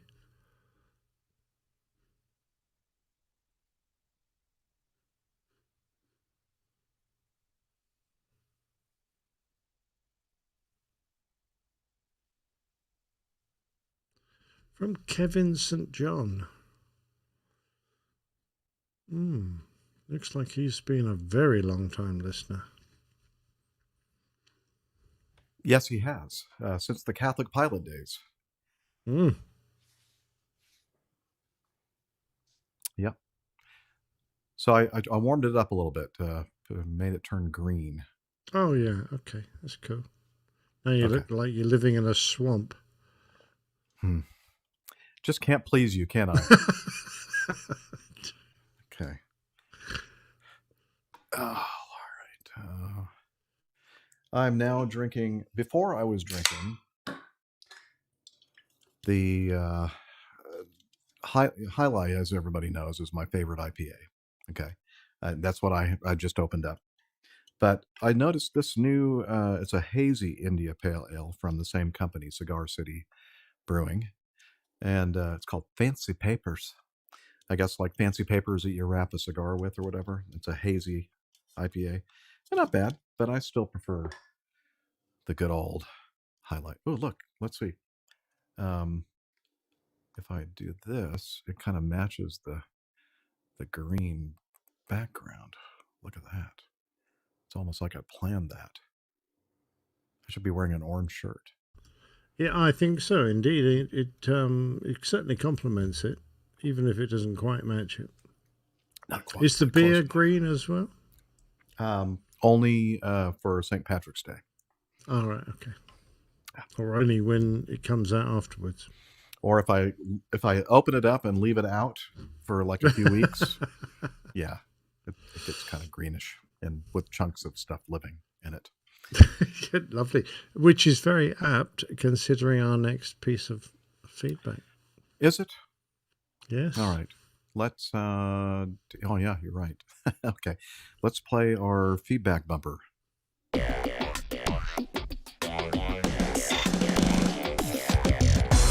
Captain, incoming message. All right, this from longtime APG community member back from the old Catholic pilot days, Kevin St. John, sent this from his iPad. Hello, Captains Jeff, Nick, Rick, Dr. Steph, and vintage aircraft pilot Nick. I hope this email finds the crew in good spirits. I couldn't resist sending this in, given all the joking over the years about food poisoning. Here's a real food poisoning incident involving a B787 co-pilot and the flight being diverted to Bangor Airport in Micah's home state of Maine.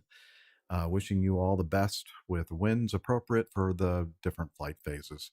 Longtime APG syndrome patient from the Catholic pilot days when it was unknown. Yes, not a lot of people listening to it back then.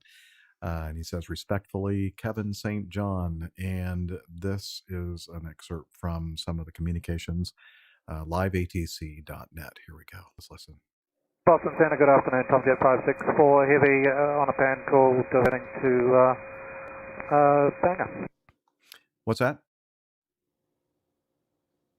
Oh, you're stepping away. Okay. We'll cut that out. And just wanted to mention that Tomjet, I guess, is the call sign of TUI, T-U-I.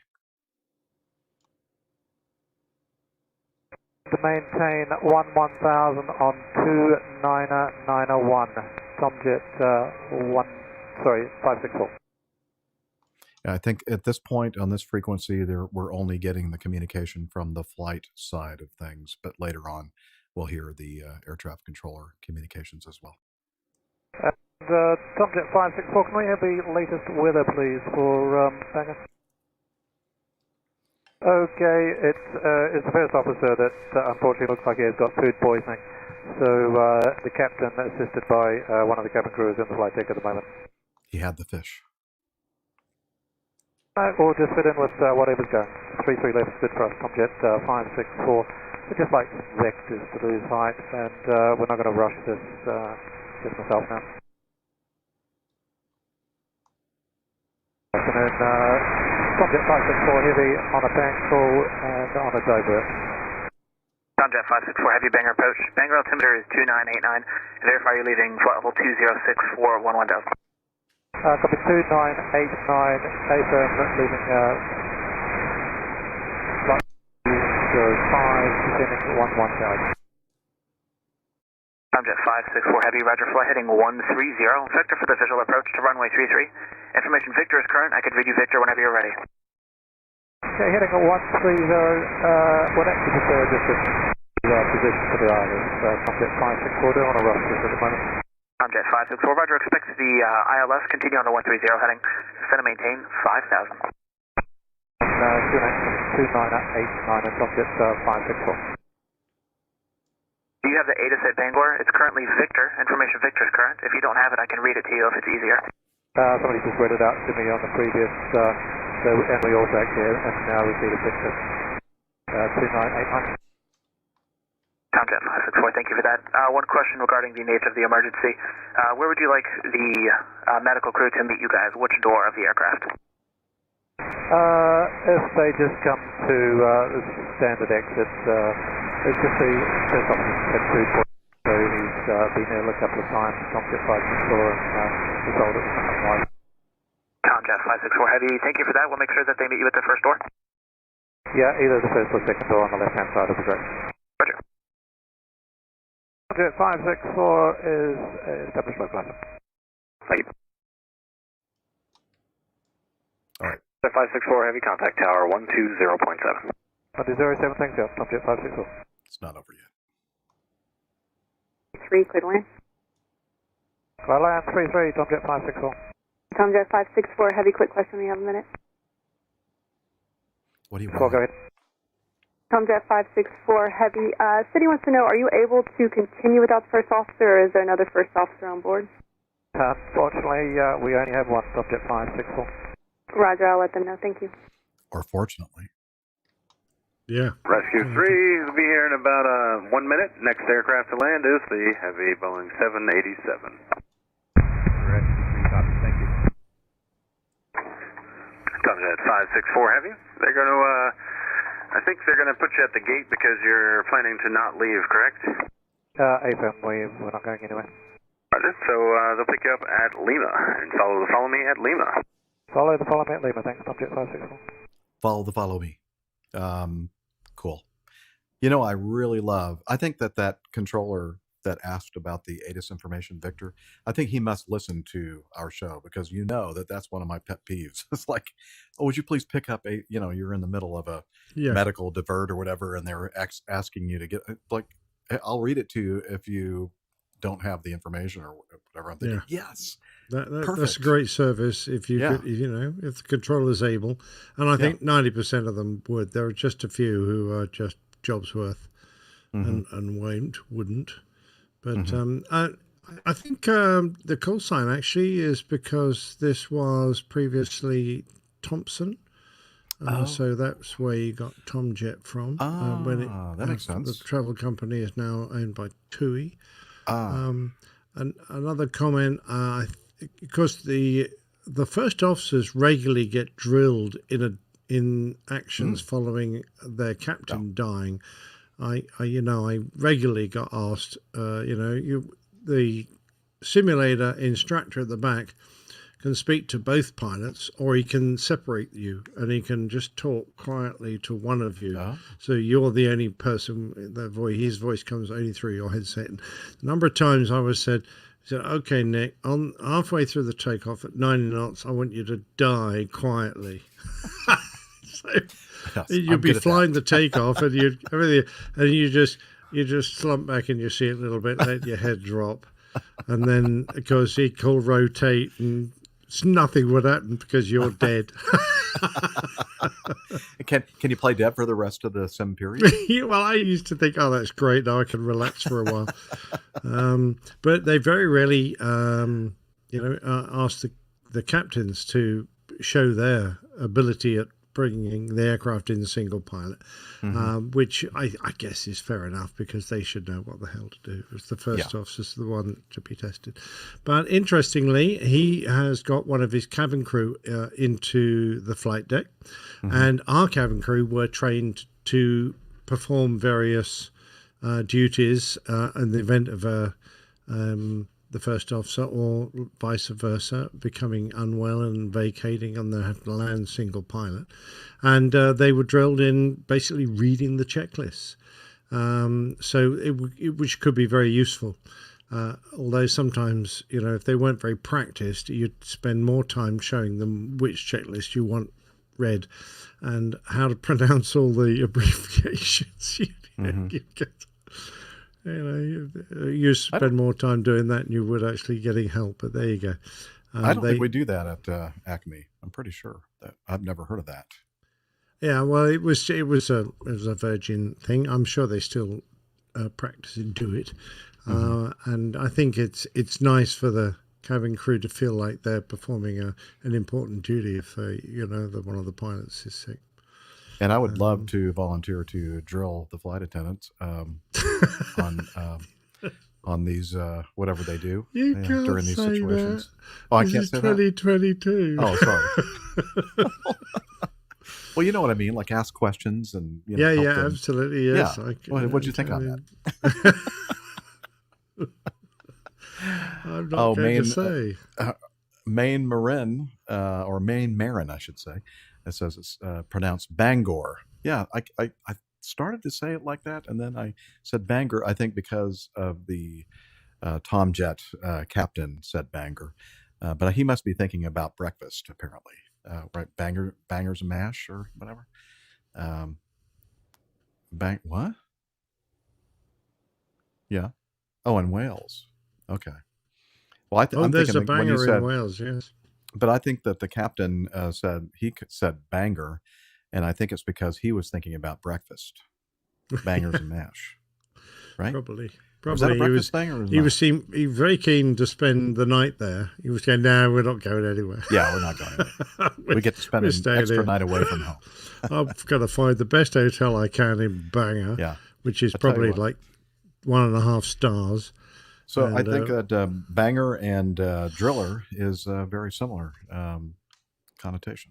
Fair okay. enough. Anyway, I think we should move on before I get into any more trouble. Yeah. Steph wouldn't help. She'd just egg us on, I'm sure. Okay. Yeah. Let's continue with this one here from item number 4 from Richard. With the recent event involving an A320 colliding with a fire truck on the runway, I totally understand the need for each vehicle to get a specific instruction to enter the runway, but what's the latest procedure if there is an incident? I remember the podcast Nick did with Adam Spink regarding the British Airways Boeing 777 crash at Heathrow. He said with everything by that was going off, he also had tens of vehicles, each calling up on frequency asking for permission to enter the runway. Is this still the case if there's an accident, or can a controller now give a blanket clearance to everyone and say something like, quote, "There's been a crash. The runway's closed. Go do what you need to do," sort of thing. Surely that would be better. What are your thoughts?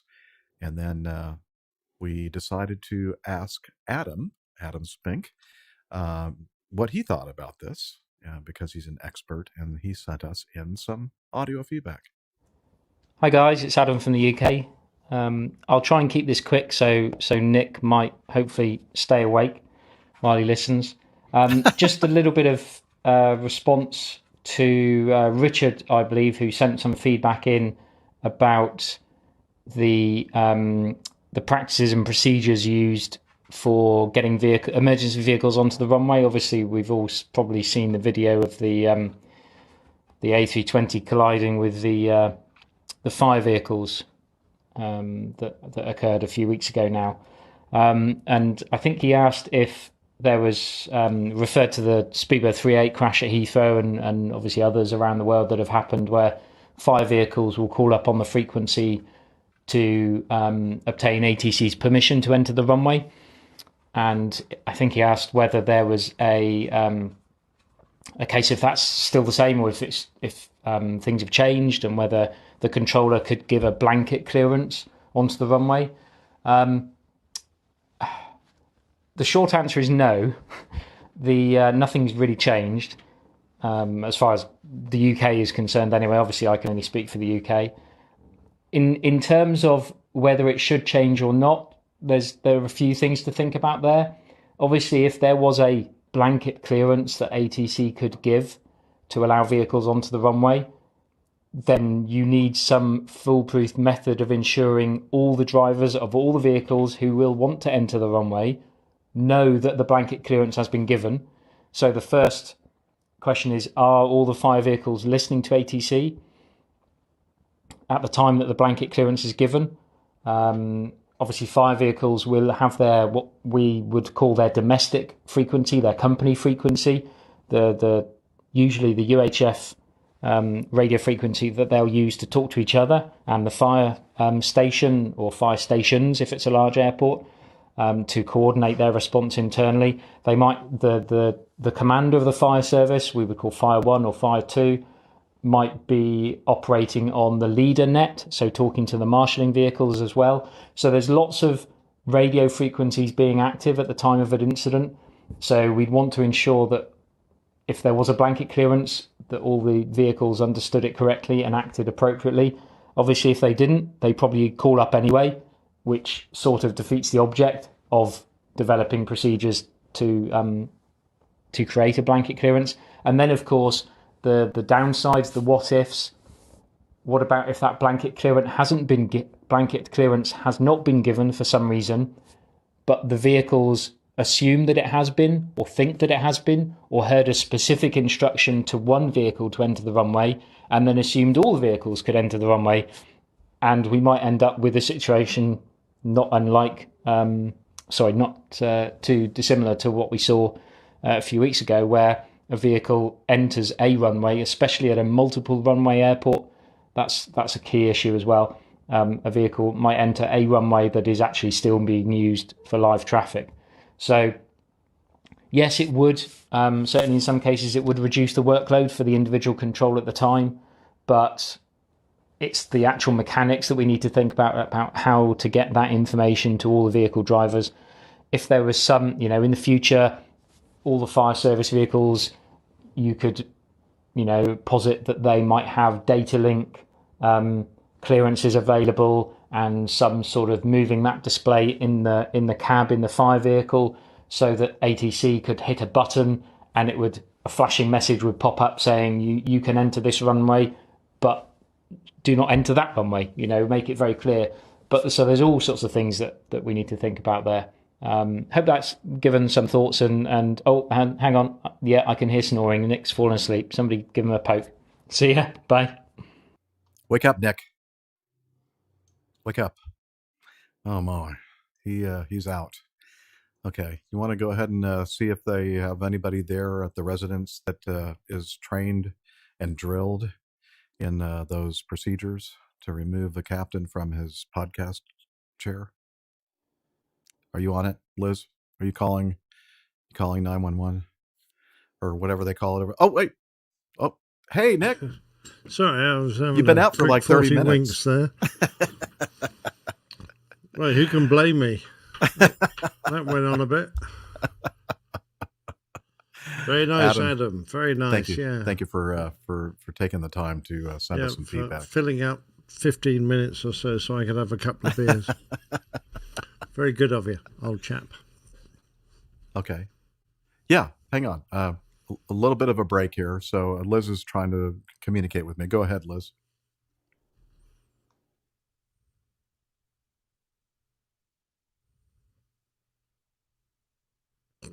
Oh, pardon me. Excuse me. Oh, dear. I can only do that because this is going to be cut out, you see. Jingles doesn't care. It does not.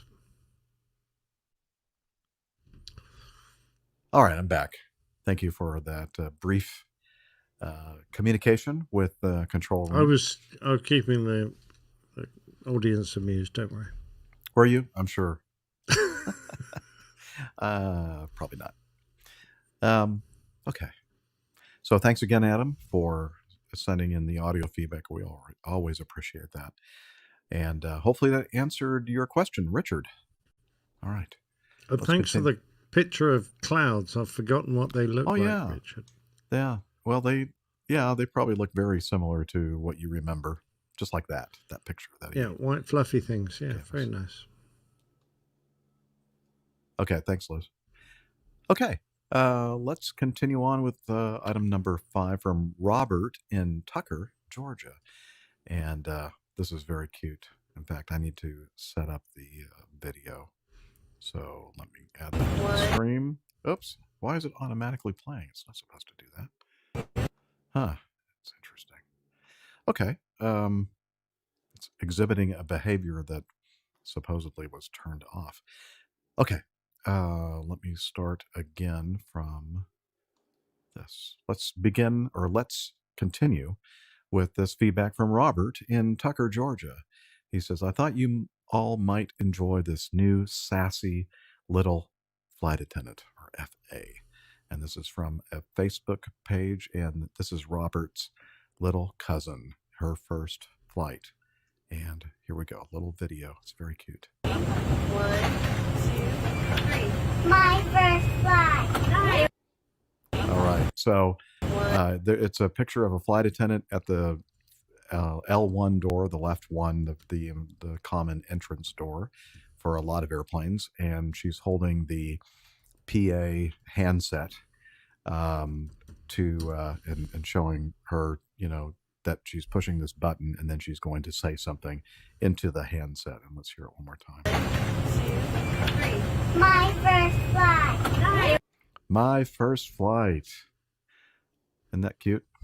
That's absolutely gorgeous. Yeah. Yeah. And thank you very much, Robert in Tucker, Georgia. Yes. All right. Continuing on. This from... You didn't pick up on that, did you? No. What did you say? Tucker? Well, you said Robert in Tucker, Georgia. Yeah. As opposed to Robert Tucker in Georgia. Yeah. Oh, is that what you said? Robert Tucker in Georgia? So I completely ignored what you said. I'm sorry.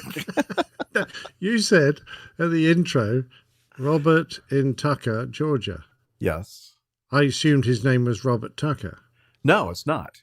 This is Robert, who is normally in near the Big Chicken in Mayretta. And now... So I got it wrong. Yes, you did. Okay. Yes. I didn't realize you had a place with such a stupid name as Tucker. But that's the thing that I keep doing wrong every time when I see Robert Tucker. I say it as if it's his last name, and they go, wait a minute, no. Okay. He lives in which case, Tucker. I apologize profusely to both you and Robert in Tucker, Georgia. We accept your apology. Yeah, okay, thank you. Yeah, like the first time I got it right, then we go through all that. Oh, wow. What did you say, Liz?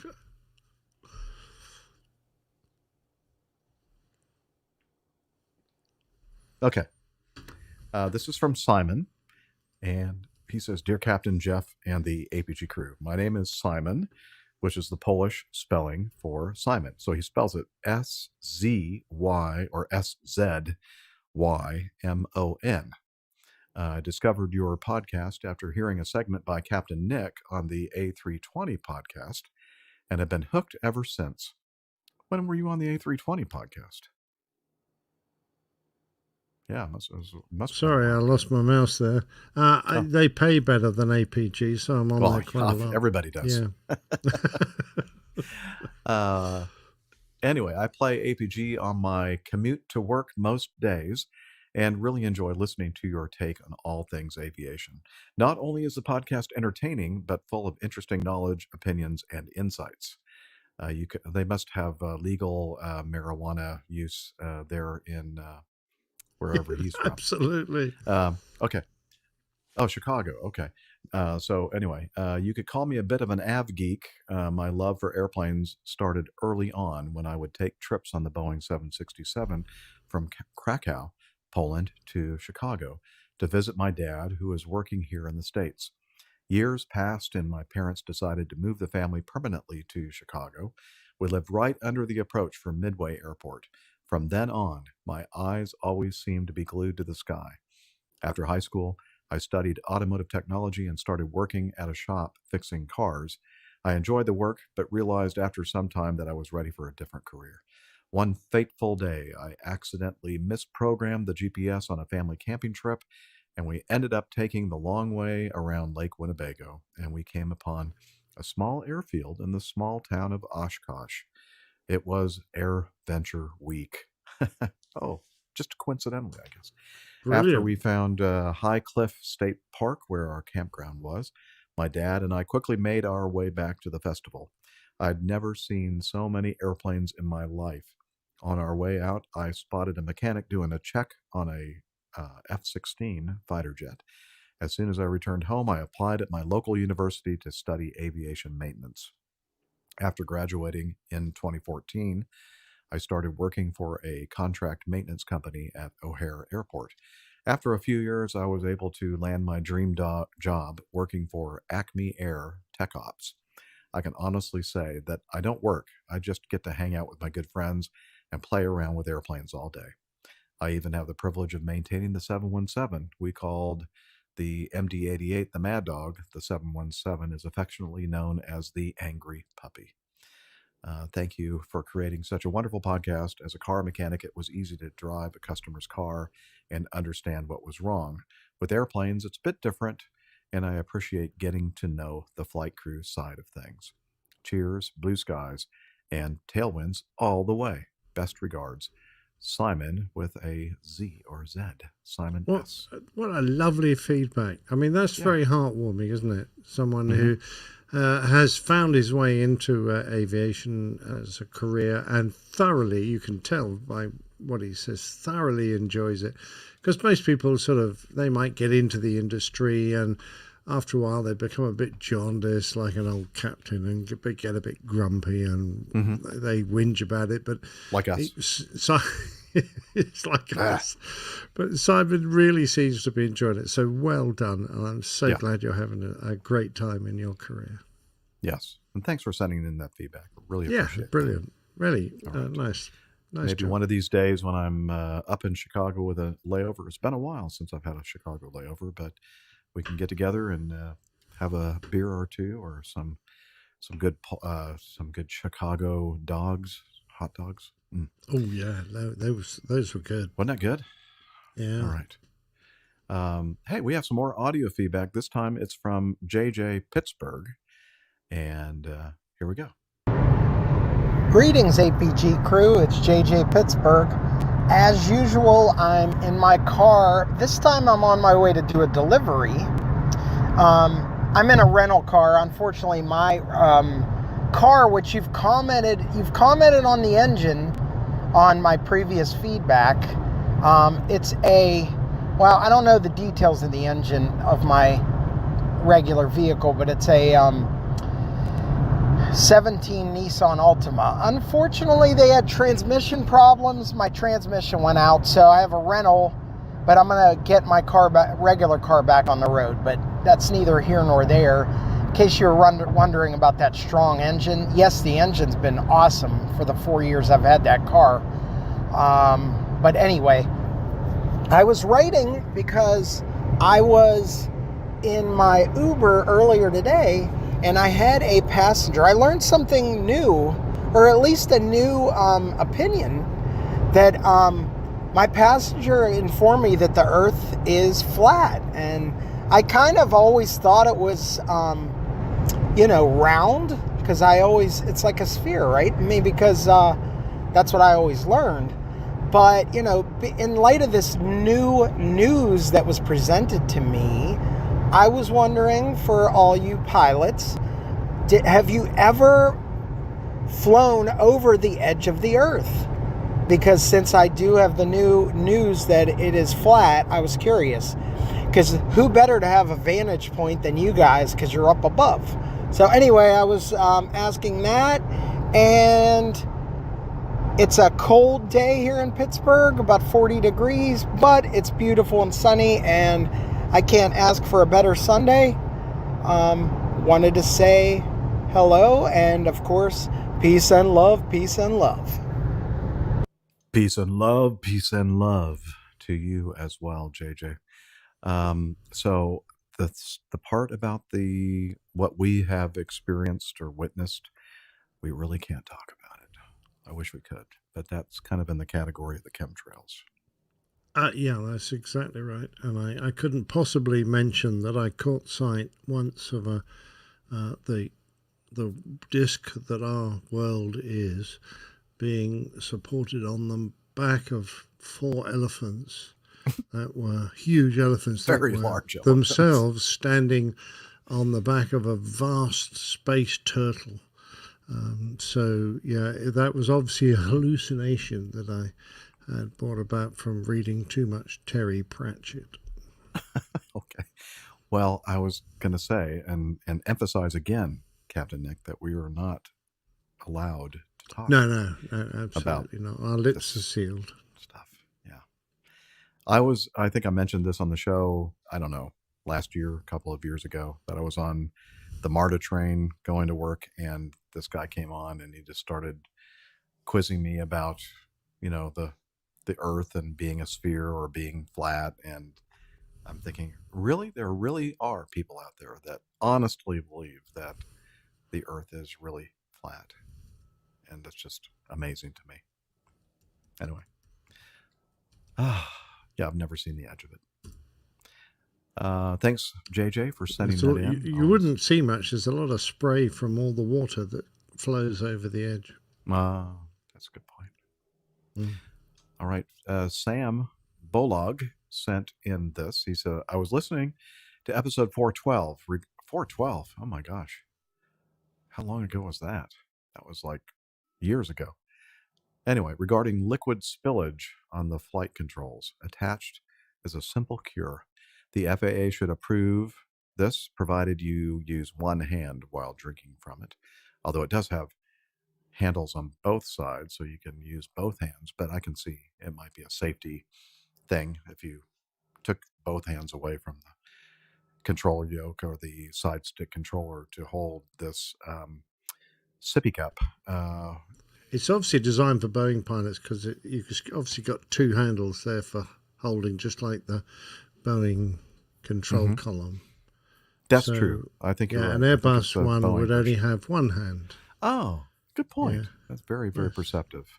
And I might point out that I actually flew with a device which I'm now putting on the screen, which was very similar. So it was a Starbucks mug. Other coffee mugs are available. And on the side, I better turn it that way around, I wrote that, which says, Nick's mug, white with 1 sweetener, please. So very nice. So if I sent it back with the cabin crew, because they'd always forget exactly how you liked it, and then they'd end up ringing you like 10 minutes later saying, how do you like your coffee again? And I would go, it was tea and it was white with one sweetener. But at least if I gave them this mug, and actually they were very appreciative, but you had to make sure that the bottom circumference was small enough to fit in the Airbus coffee holders, which were down They're very by narrow, the side. aren't they? They are, and they're specifically designed for an Airbus mug, which was not like this with a clever a hole, a top, stop it spilling. It was just an open top mug.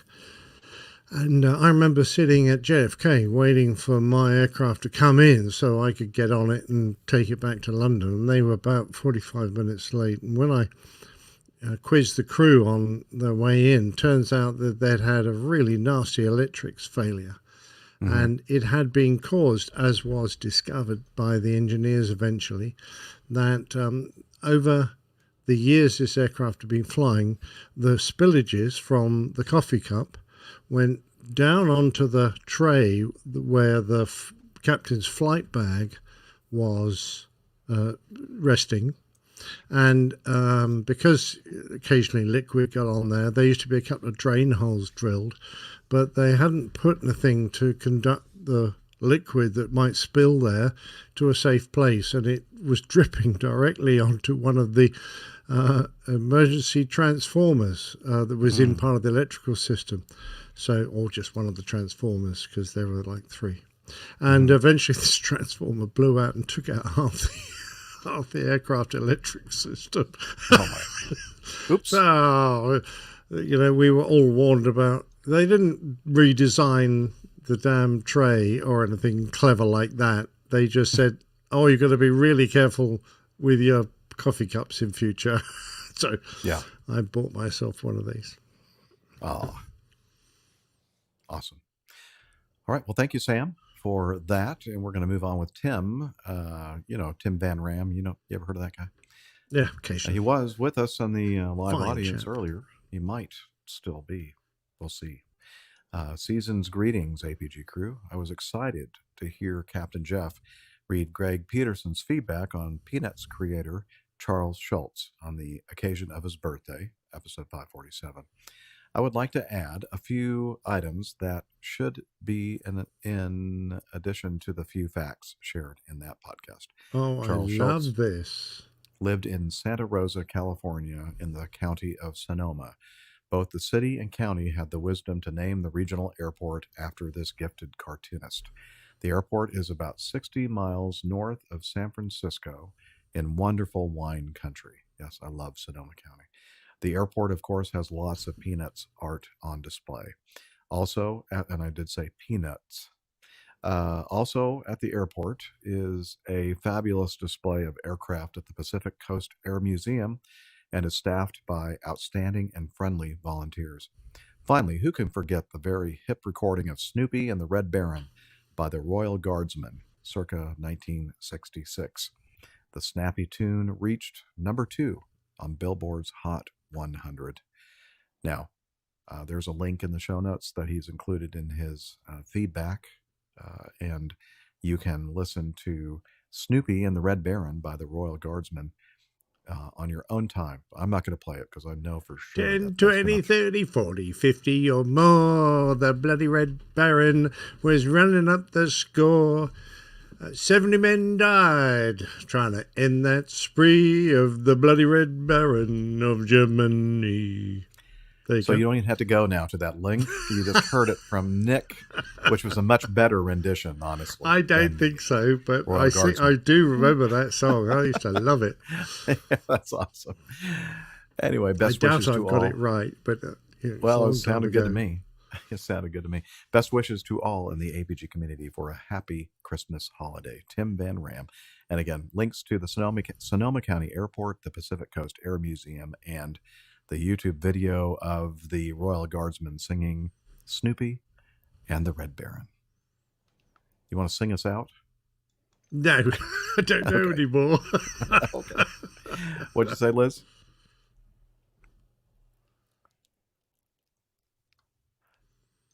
Yeah, I thought that it was at the airport. Is that not let's see. These are the sculptures at the airport that he was talking about, Sonoma County Airport, STS. Okay, there we go. Yeah, okay. Let's continue with the next item. Where'd it go? Here we go. Yes, this is Merle. He said, "It's a bird. It's a plane. No, it's Santa Claus. A local ultralight pilot is bringing holiday cheer to the area by flying Santa's sleigh around and dropping gifts to the good little boys and girls at the local airport. Hopefully he gives the bad kids a pass and skips the coal." Yeah. So anyway, the article I love the Grinch. Let's see, WNEP.com. Yeah, so we have this this little compilation of photos from the Santa Claus flyover at the local airport, and we'll include this in the show notes, but it's very clever. Looks like he's in one of those, what do they call that? Powered powered parachute? What do they call that? Parawings? No, that's the paraglider, shape, maybe? isn't it? Paraglider. Yeah. Yeah. Anyway, very cool. All dressed up in Santa, and his elf helpers are there as well. The Grinch, yes. Very nice. So thank you, Merle. I should really know, because one of my friends, he's a few years older than me, and he's become that's what he does. A powered parawing. A paraglider, that's what they call it. A trike-powered paraglider. And he's got a tricycle that's got a big motor, a paramotor. There, thank you, Laura. Paramotor too, sure. Yeah, I guess it's called different things. Wasn't there a famous bloke in the States that kept on invading, tennis matches and football games and things in one of these? Used to. I'm not sure. Something fly. Oh, anyway, by the by, don't worry about me. Okay, I won't. Although we do. Thank you. Number 11. This is from Mike. Mike Leibowitz. He says, "Hi. This was yet another great tale." He's talking about the old pilot's plane tale on episode 546. He said, "I want to tell you how much I enjoy them all. Please tell Captain Nick that he fell prey to a common mistake. The hero in Around the World in 80 Days was named Phileas Fogg, not Phineas. Mike is a Cirrus pilot not a serious pilot, but a Cirrus pilot who is proud to be a patron. And so he's trying to keep us above the 50%. Yeah, I appreciate that enormously. I did actually reply to Mike. Yes. Do you want me to read that out? Yes, please do. Okay. So I sent, by return, I sent Mike a little message saying, "Indeed I did, Mike, and thank you for the correction. I've slapped my hands with a ruler as a punishment. In my defense, I'm unlikely to make that mistake again, since it's a plot device that won't work well twice. It's a good job that, being a figment of Jules's imagination, Mr. Fogg himself won't be offended, only his fans. Have a great Christmas, Nick." And from now on, we'll just refer to him as Mr. Fogg. We will. Yeah. That way we can't get in trouble. Definitely. Yeah. So thank you very much, Mike, for, again, attempting. It's a tough thing to do to keep us above 50%. But yeah, I know. We need all the help we can get. Yeah, we do. All right. We have some feedback from El Piloto. Oh, by the way, Vincent Price was the fly, apparently. Oh, okay. That's what Laura, she's a fond of knowledge today, isn't she? She's come out with a couple of good ones. Well, it's been a long time since we've seen Laura in our live audience, and it's great to see her there. And yeah, she's usually sleeping, listen, because of her job, not because she just likes to sleep. Although that I'm not sure if that's true or not. But yeah, it was her job. I'm sure she does enjoy a kip. Yeah. Well, thank you, Laura, for being there. Good to see you. Anyway, so we're going to continue on with El Piloto. He says, "Hello, APG crew. First off, Captain Nick should read this one, as I am also British and have noticed in the past my British turns of phrase have left Jeff scratching his head while reading my feedback." No, he's just got fleas. There's another one. Plus, mad ramblings in an English accent seem to carry more weight, and it just sounds better. And Mad that's ramblings. how to make friends and influence people. Yeah, that's right, El Spiloto. You're really doing a nice job doing.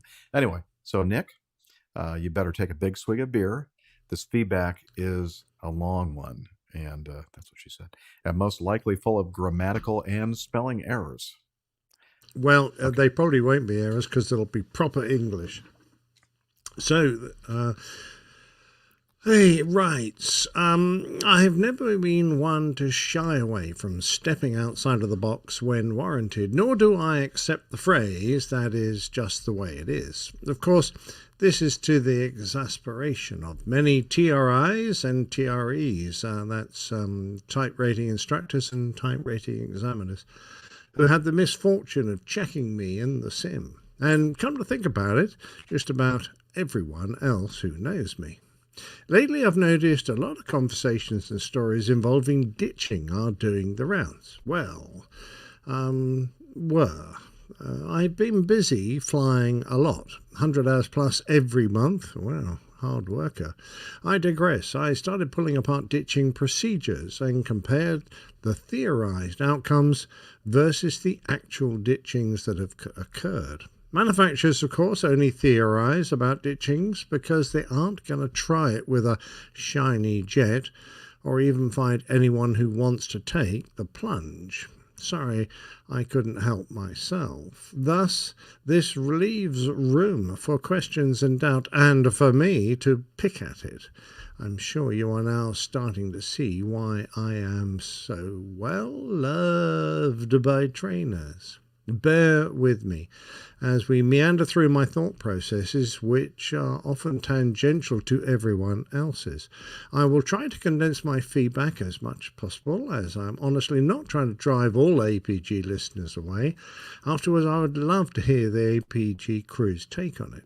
Too late. Drawing on past ditching events forced or through just a complete cock-up, there's a fair amount of evidence to suggest I'm not as misguided and or mad as I seem. Supporting my argument for gear-down ditchings are the following dunkers. Captain Ashol and his briny DC-8 in 1968, covered in Captain Nick's plain tale, titled The Ashol Defense. For those who do not know of this crash, the DC-8 was on approach to San Francisco runway 28 left in heavy fog. The aircraft ended up touching down fully configured, short of the runway and in the bay. The ditching was so uneventful, many passengers were not even aware they had ditched. After the DC-8 was plucked from the water, dried out, and a few parts replaced or whacked back into place, back to service, the DC-8 went and it flew a normal length of service. 2. New Guinea Flight 73 also touched down short of the runway in landing configuration without serious damage to the fuselage. It only sank due to the openings of the overwing escape hatches. Number 3, Lion Air Flight 904 was another that touched down short of the runway, once again in landing configuration. Yes, its back was broken, but this is a well-known weak point of the 737-800 and its larger variants. These accidents prove that ditching with the gear down is not as perilous as it seems. The DC-8 went on to fly again, and photos I have found in the Lion Air recovery have shown no damage to the aircraft's belly, with the crash report citing a detachment of the right engine and main gears occurred due to contact with the sea bed and or the coral reef. Whereas when we look at the Miracle on the Hudson, US Airways 1549, we can see the extensive damage to the belly of the aircraft, as well as the left engine having detached on impact. Even the Transair Cargo Flight 810's gear up ditching off Hawaii, both engines were torn from the wings by the ditching, and the belly of the aircraft is now nothing more than very sharp confetti. If you've if you have been on a speedboat ride, you'll understand how water can do that to the underside of a thin metal hull. Now, let me grab a roll of high-speed tape and do what engineers do. Just strap it down all together and hope it'll fly. There's a reason why I write in anonymously. Big winky grin.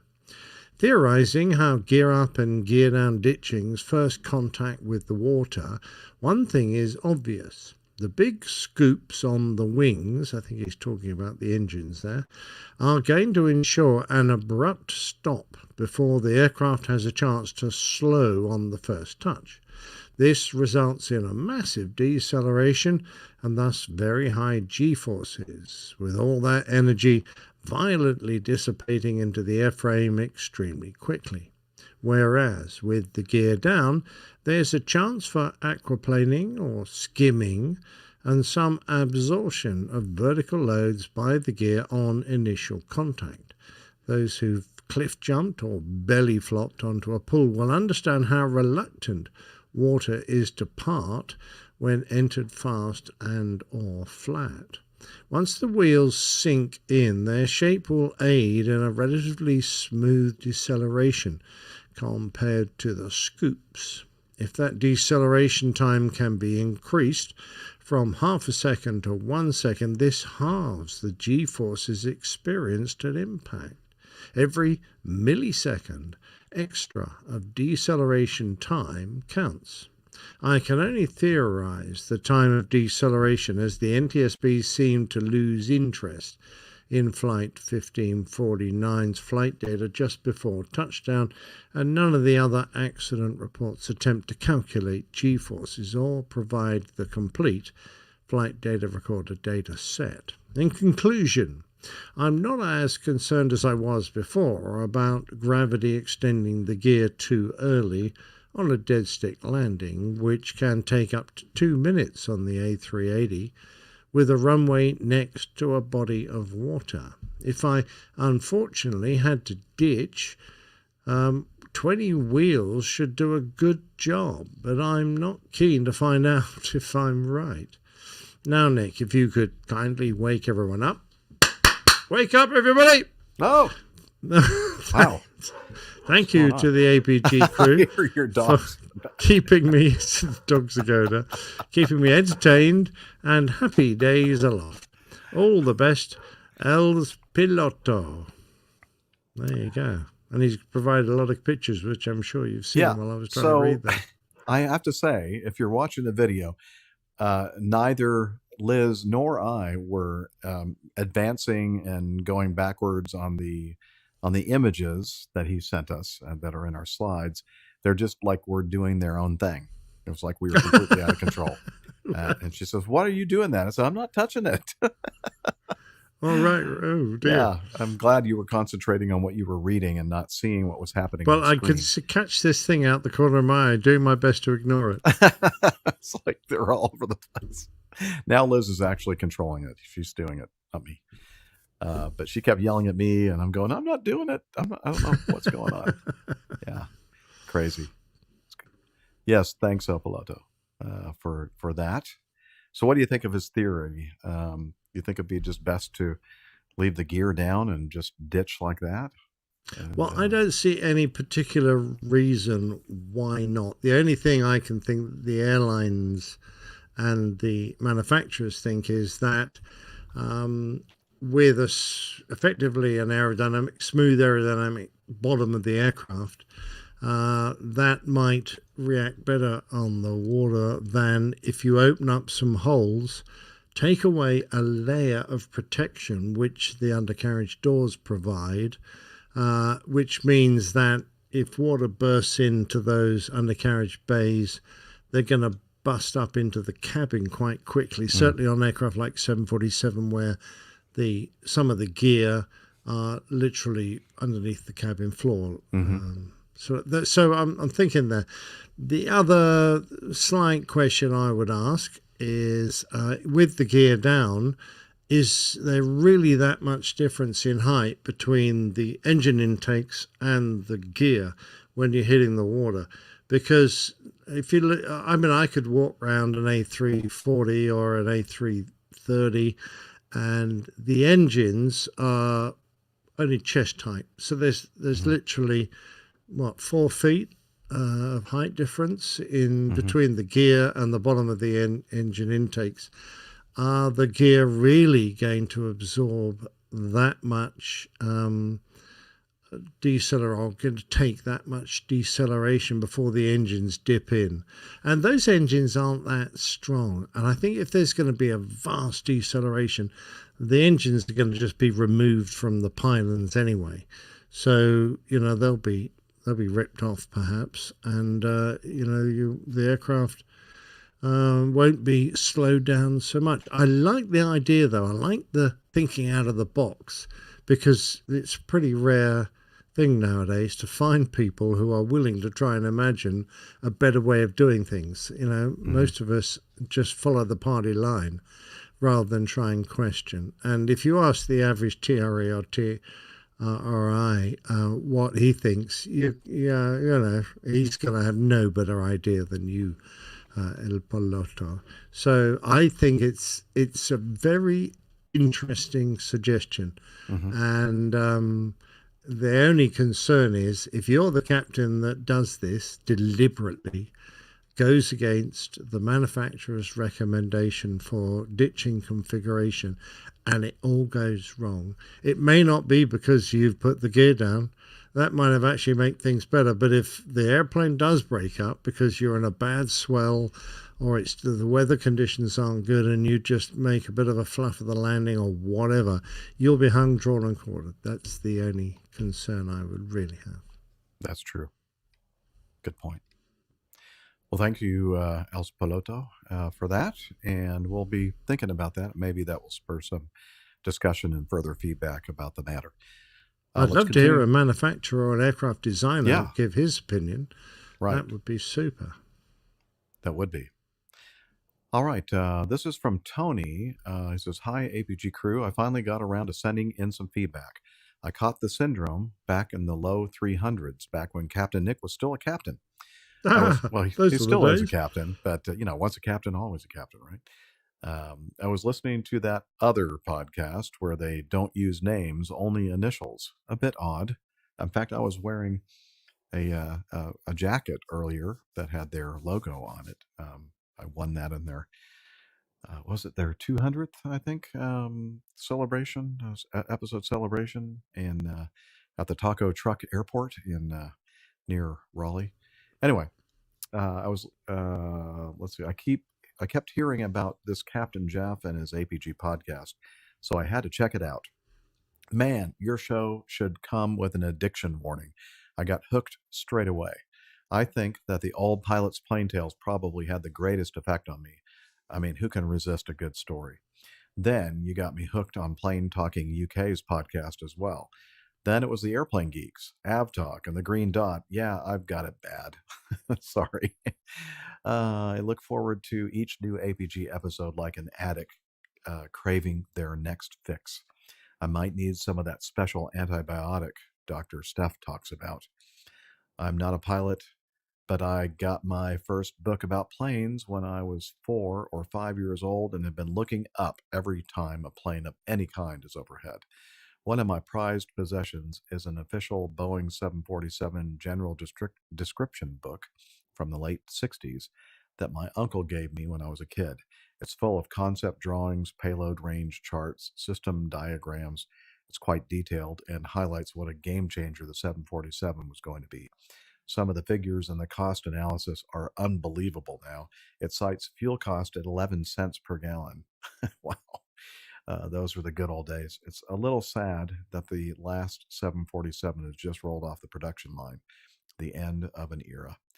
My workday starts around midnight, so you, the APG crew, and extended family keep me company and awake in the wee hours. I have to keep my eyes on the road, so I listen to the podcast. There's no autopilot in the truck. Maybe someday. Hopefully in the not too distant future, I can get over there and experience Oshkosh, or maybe the 600th episode meetup. Anyway, keep up the great work. Cheers from Down Under. And this is from Tony in Sydney, Australia. Always good to have our fans from down under sending us in feedback. And Oh there are a yeah, lot of you what down a there. shame when I used to go to Sydney in the old days that we couldn't have affected a meetup. It would have been great, Tony, Yeah. because I enjoyed myself. We didn't have long there, and we were pretty tired, to be truthful. But I used to enjoy my We got to, trips to Australia. we need to start having our big meetups, annual meetups again. We started that in 2016, and the last one we did was 2019. I don't know, maybe an Australian meetup would be kind of fun. Wow, that'd be a rare place to go to. That's for sure. We'd have fun down there. Oh yeah. All right. It would have to be a month-long meetup, according to Liz. Yeah, to It get our would, money's worth. indeed. And hey, I'm going to be retiring by the end of next year, so maybe 2024. Maybe that would be a great place for a meetup. All right, let's continue with this from Adam. He says, "Good afternoon, crew. It seems only a couple of months ago that you were discussing the limitations of aircraft flying in 5G cellular areas. I've just stumbled across this article about aircraft being allowed to facilitate 5G signal to passengers without the need for onboard Wi-Fi and satellite link. I'd be really intrigued to hear your thoughts." And this is from the bbc.co.uk. And again, this is from Adam. Blue skies, tailwinds, kind regards. Okay, so airline passengers in the European Union will soon be able to use their phones to full effect in the sky. The European Commission ruled airlines can provide 5G technology on board planes alongside slower mobile data. This could mean flyers will no longer be required to put their phone on airplane mode, though the specifics of how it will be implemented are unclear. The deadline for member states to make the 5G frequency bands available for planes is 30 June 2023. This will mean people can use all their phone's features mid-flight, enabling calls as well as data-heavy apps that stream music and video. How would you say theory? Breton? Theory, I think, something like Terry? that. Okay. I've never seen it Theory, spelled that yes. way. Thierry, you saying, Liz? Theory or theory. Theory. Okay. EU Commissioner for the Internal Market said the plan would enable innovative services for people and help European companies grow. The sky is no longer a limit when it comes to possibilities offered by super-fast, high-capacity connectivity, he said. The EU Commission has reserved certain frequency bands for aircraft since 2008, allowing some services to offer mid-air internet access, but the service has been historically slow, as it relied on equipment to connect people via satellite between the airplane and the ground. The new system will be able to take advantage of the much faster download speeds provided by 5G, which, according to Mobile Network EE, can be, or double, is it EE or double E? How do you? EE. EE, okay. Can be over 100. Wait a minute. I got it. Can be over 100 megabits per second, enabling a film to be downloaded in just a few minutes. Di Whittingham, chief executive of the UK Flight Safety Committee, told the BBC that airplane mode was historically important due to a lack of knowledge about how mobile devices affect aircraft. There was a concern that they could interfere with automatic flight control systems, he said. And just a side note, a lot of pilots use that as an excuse when they screwed up things. Anyway, then they figured out that it had no problem. There was no problem with using it. And anyway, what has been found with experience is the risk of interference is very small. The recommendation has always been that once you're in flight, devices should be in airplane mode.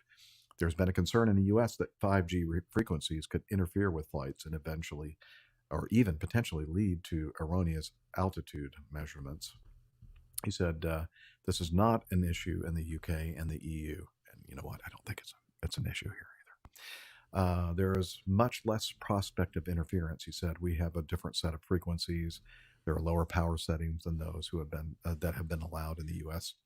The traveling public wants 5G. The regulators will open that up possibly, but there will be steps that will be taken to ensure that whatever they do is safe.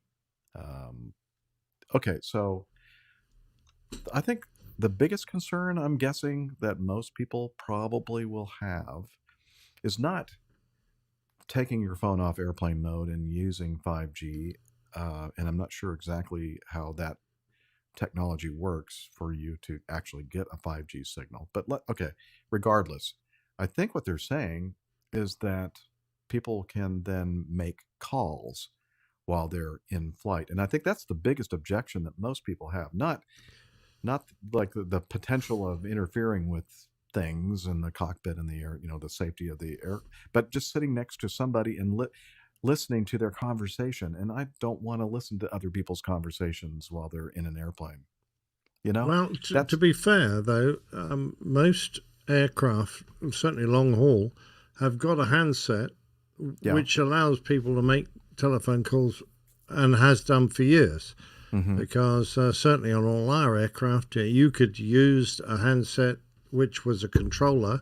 If you turned it over, it was like a telephone. You could hold it up here and you could make How many phone people calls. actually use those, though? I mean, I don't Well, recall because it ever was a bit seeing expensive, not Right. many. But you understand the concern that I think a lot of Oh, people yeah. have. I do as well. Is that I can't stand it when I'm walking around in public, and somebody's just jabbering away, thinking they have to really raise their voice, even though they don't Yeah. really need to. But they're like yelling their conversation. I'm thinking, thank you for sharing your conversation. I really don't Yeah. want to hear about your business deal going on or that I- person in I your th- I office think that's that's really just- bugging you. Yeah, it's just part of life, unfortunately, Yeah. and you can't get away from it. And I don't think you necessarily should be able to get away from it in a bus or a car or a train, unless you're. I mean, our trains have specifically designated carriages, which are quiet carriages, where you're not allowed to do that sort of thing. Because it upsets people. Interesting. It will only be a matter of time before the sort of experiment of will telephone upset the airplane's navigation equipment or, automatic pilot, whatever. People will realize that we have got so much data to support the fact that telephones are now entirely safe on airplanes that all restrictions will be lifted. And to be fair, the restrictions were almost certainly put in the early days because having 300 mobile phones moving from one cell network to the next in very quick succession, it was very easy to bring down the ground stations that tried to handle that massive increase in telephone conversations as an aircraft flew over the ground cell stations. Nowadays, your aircraft, your phones will be directed to satellite links, which will retransmit your phone conversation away from the ground networks and into a satellite, and it will then bounce it back down in a way that will handle that level of conversation, that number of signals. So I don't think that's going to be a problem in the future. I don't see any hassle with allowing full use of mobiles on aeroplanes. And to be fair, most people don't just make telephone calls with their phones. They communicate in so many different ways, and most of it's silent. They're just tapping away on Twitter or whatever. Not that many people actually speak. Having said that, there are a number who refuse to put it to their ear and hold it in front of them and shout at it. That's I find very annoying, but that's sending me. Yeah, and what's up with that delay? I don't know if it's something that you've noticed over there in the UK, or it's just something that I've noticed here. But more and more people are being so inconsiderate and like playing videos and other things with the speakers that are built into their telephone and not putting in headphones or earbuds to listen to it. And I'm thinking, well, thank you so much for sharing whatever song or whatever stupid thing it is you're listening to, people yelling and screaming and doing all kinds of. Thank you for sharing that. I didn't really want to hear that. That's so rude to me. The days of just being nice for the sake of being nice have well gone. I know. You only have to look at the internet nowadays to see the number of awful people that feel it's their right to do whatever they want, regardless of how it affects the people around them. And that's just an awful attitude to have. So it is. If we can do anything to influence our listeners, just be considerate and kind people. Right. Just think, if you're the other person, would you want to be listening to that conversation you're having with somebody? Or Exactly. It's probably not. Or maybe you just don't care. I know that Jingles doesn't care. Yeah. I'm sorry, Liz, go ahead. What? Oh, yeah, that's fine. Yeah, Steph wants to join us for the last few minutes of our show. So, yeah, if you're listening, Steph, come on in. I don't see you yet. But we're going to continue. We're going to trudge on. Pardon me? We're not trudging. I'm thoroughly enjoying this, actually. This is good for it's nice to see some feedback for a change. Yeah, it is. It's nice to be able to spend time on feedback. And a lot of times that gets shortchanged in our show. And anywho, let's see. Let's continue on with number 15. We have some feedback from Texas and LaShock. Oh, yeah. Very He cool. said something to share with the community, the B-21 unveiling. And so I have queued up this, and I'm hoping it's still queued up, the video from Northrop Grumman and the big reveal of the B-21, which looks really, really similar to me to the B-2 stealth bomber. But let's add this to the stream and see this very fancy. Oops, I'm sorry. I was going to turn the volume down a little bit.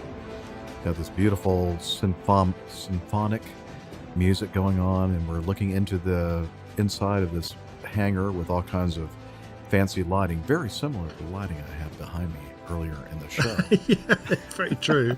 Maybe that influenced it's like a big trick or treat costume. Yes, it's some kind of an airplane that's being covered with a drape or some kind of fabric. But you can definitely see the outline of this thing, and the lights are getting a little bit more dramatic. Okay, come on. Oh, looks like they're pulling off the whatever's covering it. I guess you could call it the cover. It's the big reveal. Yes, and looks just like a B-2 to me. I don't know. Well, it does. That or the bat plane. Yeah. It's very dramatic, and now they're going to tow it a little bit forward, and then we're going to have people, very famous people. The guy at the tug is praying the tow bar doesn't break. Yes. Anyway, so they pull it out a little bit further, and then they chalk it up, and then some military general. Look how cool it is. Isn't that nice? It's got Batman eyes as well. Yeah. Just that sheet cost taxpayers $1 billion, according to Tom. Probably right. It's a very, very special sheet that they put over it. Anyway, so there you go. That's pretty much, for me, the most interesting aspect of the It is, but video. I mean, I think it harks back to my story of Jack Northrop and his confidence that the flying wing would be the future of American bombers. And, you know, it's years after his passing, it's so nice to see that in one respect or another, his belief is coming true. Yeah, it is, and it has. Okay, and then there's an Admiral, Christopher Grady, takes the podium. Yeah, what is that airplane? So what have they stuck that there for? I don't know what that is. It must be something that Admiral Christopher Grady used to fly. I don't know. Not sure. All right, well, we're dating him a bit now. I guess maybe not. I don't know. Old. Maybe that's... Hey! Hello, Hey! Steph. Oh, you're looking very festive. Merry Christmas. Yeah. I don't know. Hi. Sorry for being way later than I anticipated today. I know you're almost done with the show, but just wanted to say hello, Merry Christmas to everyone. Happy holidays. So, yeah. Happy holidays, yes. Awesome. So what have you been up to, Steph? So I've actually been off of work for a couple of days, which has been nice, and we are about to get some pretty terrible weather. It's actually been pretty terrible today, but used the slightly better weather the past few days to ferry some aircraft around for maintenance reasons. So that was good. Got to do a little bit of flying this week, despite being after our season. So an airplane up, an airplane back, and then an airplane took one out yesterday for a very different reason, which ended up not being used at all. But that's another story, which can't really get into. But hey, translated to a little bit of flying and a little bit of airtime, so all good. Sounds excellent. Yeah. That is awesome. I bet you're pleased to be back home now the weather's starting to come in. Oh, yeah, the weather, since last night hasn't been great. Was actually out with some friends earlier today. They were trying to get to the Whitewater Center and do some ice skating and stuff before the weather really moved in. And it was kind of drizzly this afternoon, so I think they finally did get to go ice skating with the kids. But, we did lunch and beers, and that's why I'm When tardy, you went ice skating, did you go to an ice skating rink, or did you just skate down the road? Oh, it's not that cold yet. Yet. Okay. I say yet. But it will be. It will be. It will be. I have tickets to a football game on Saturday, and it's the high is supposed to be like -1 Celsius. Ooh, ouch. Yeah, it's not going to be very it's warm. not good. But no more I precipitation. feel so we're sorry not for gonna the athletes because, in those sort of temperatures, you really have to keep warm and suck I wouldn't Yeah. feel sorry to stop Well, yourself they make a lot of getting money. I injured. don't feel That sorry would for be them. tough. So, Steph, is it okay if I share that picture that you sent of us? Were you flying in an airplane No. earlier? Okay. No, So, you can't say. we- You can't share that one. I Oh, told you. I You can't. can't. I told Oh, you you can't sorry. share that one. Oh, I thought I Said misunderstood. not specifically not for sharing. Okay. Thanks. Sorry.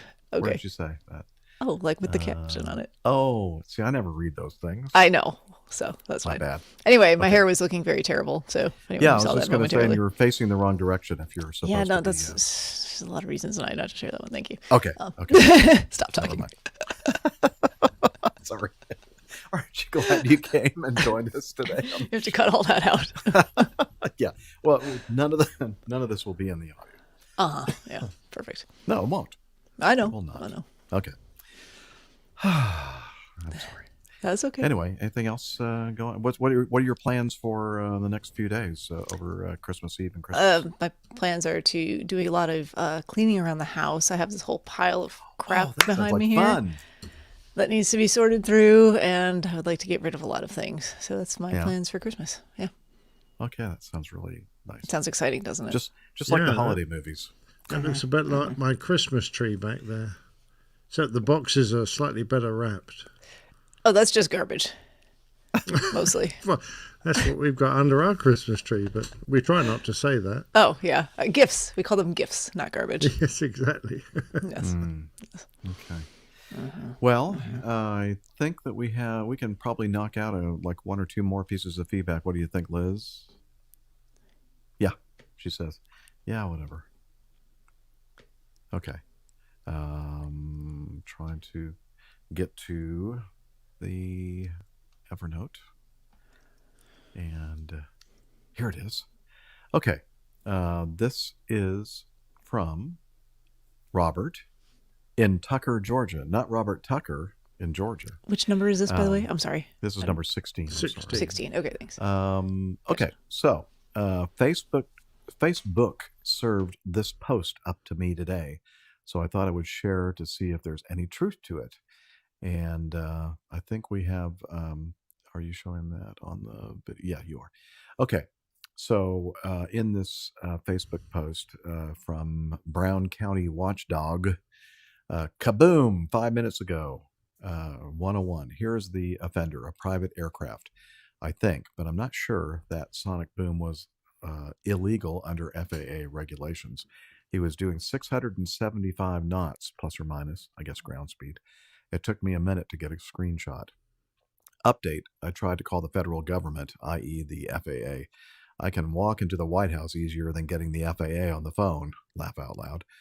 Signed a FAA licensed pilot since 1987. Okay, so there's an image here that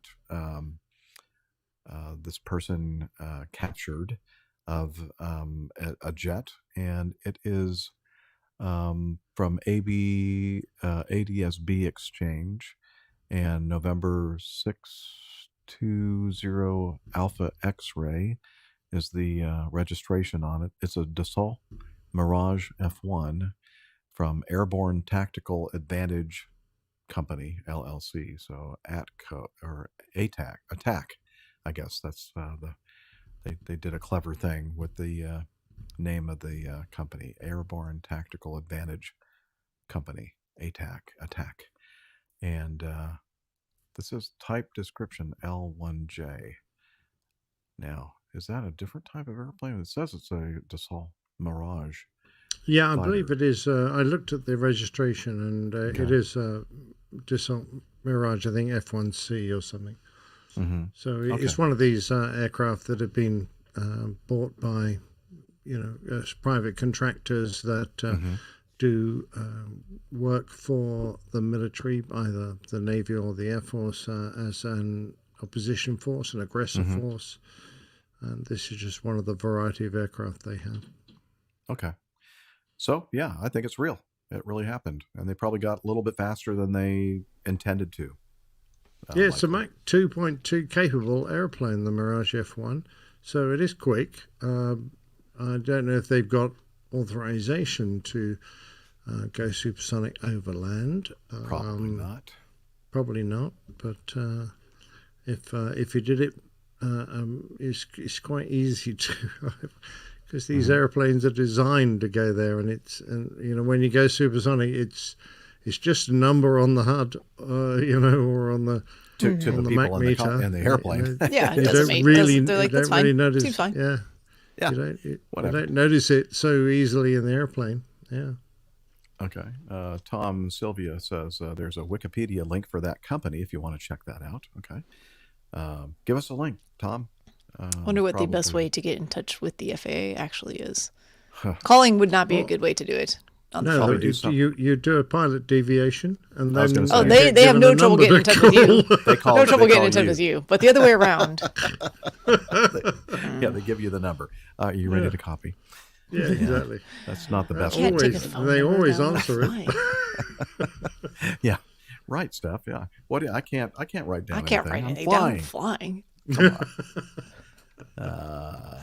Anyway, so thank you very much for sending that in, Mr. Why can't I think of his name? I was going to say Mr. Tucker, Robert. Thank you, Robert. Formerly of near the Big Chicken in Marietta. All right, Kevin sent us this. Kevin Shaw. He says, Iceland Air's first female pilot retires after 38 years of service at the airline. Greetings, Captains Jeff, Nick, Rick, Dr. Steph, Nick, C, and Liz. I just came across this article on simpleflying.com, and I thought it would make a good addition to the show. The outgoing captain started her flying career in 1984, only 2 years before I started my career in aviation maintenance in 1986. I have heard somewhere that Captain Jeff might be retiring sometime in the near future. Yeah, you're right. Oh, wait, I've heard that a lot in the past several months that I've been listening to APG. That gives me hope that I might also get to retire someday. Of course, there's no mandatory retirement age for maintenance folks like there is for pilots, so the decision of when to jump is up to me. Jump, Kevin! Anyway, he's a Pratt & Whitney 300, Pratt & Whitney 500 power plant engineer. Oh, Standard Aero. That was the one of the companies that was tapped to work along with FTT or FFT and Boom Supersonic on their new Symphony engine. What's that, Liz? Yeah, we should. Kevin, you should send us in some feedback on that. Like what you know about all that. So congratulations to the. I didn't download the article about the first Icelandic Air. That was a little while ago. I mean, I know we're always kind of chronically behind on things, but what? No. What? No, we're not. Right on the edge. She retired on November 30th. Okay. Not that long ago. Yeah. A month ago. Well, congratulations to her. Whatever her name is. Do you have that available to you, Steph? Let's see. I guess I could do the same thing. from simpleflying.com. Sigrid Einer's daughter. Nailed it. That's why Jeff wasn't looking it up. Yeah, I'm going to leave that to Steph. Yeah. Because she's really good at pronouncing Icelandic. No, some Icelandic person's names. going to write in and be like, that was terrible. Like, Well, don't worry, I've got the Finnish after me. Oh, yeah. Bad mouthing Well, their version of Father Christmas. You should probably finish talking about those folks. Right? Well, we had Nikki on earlier who was going, oh, yeah, I remember now. You mention it. We did have a half goat, half man Father Christmas. Yeah. Well, Steph, I have a question for you. Yes. We talked about this earlier in the show. So I didn't know you had a Volkswagen Beetle convertible. I mean, I don't like to advertise all my vehicles. Obviously. Yeah. I mean, like... I was not in... it's not pink, though. I was in Chicagoland recently, but I was not in Joliet. So close, but no cigar on this one. Okay. We'll let that go then. Yeah. Okay. Wow, we might Someone. I'm a little concerned. Someone is impersonating me out there, though. That's concerning. Well, yeah. Identity theft is a real concern. I mean, there's no way that there could be more than one Dr. Stuff. Definitely not. In the world. Oh, that's right. Yeah, you're right, Liz. There was somebody on the last show whose wife or daughter was Dr. Stuff. All right, continue on with Greg. Interesting article. What would you guys have done? This is Greg Peterson, formerly our Big Ass fan. He said this is an interesting article dealing with the startle factor. Would you have done anything different in this situation? And this is from airguide.info. Pilots were forced to abort a landing because they were distracted by the cabin crew continuously pressing emergency alert call button. I'm not sure what the emergency alert call button is. Maybe just the standard button that they ring when they want to talk to us in the on cockpit. the Airbus, they used to have two call buttons on the telephones. One was a standard call and one was an emergency one. Oh, okay. So they had different tones in different light flashes in the flight deck. Oh, okay. That's interesting. I didn't know that there was such a thing. Okay, the pilots of a British airline were forced to perform an aborted landing after a passenger left their seat and collapsed into the aisle shortly before touchdown, but were then distracted by the cabin crew who continuously pressed an emergency alert call button because they didn't know what to do with the passenger. The details of the incident were revealed in a report published by the Confidential Human Factors Incident Reporting Program, or CHIRP, a charitable organization which works with regulators to gather data on aviation and maritime safety. Passengers and cabin crew were seated for landing when a passenger left their seat and dropped to the floor within just 3 minutes before touchdown. The cabin crew correctly reported that the plane was no longer secure for landing, and the captain decided to perform a go-around or aborted landing to give the crew time to investigate what was happening. A go-around is considered a resource-intensive operation, which requires the full concentration of both the captain and first officer.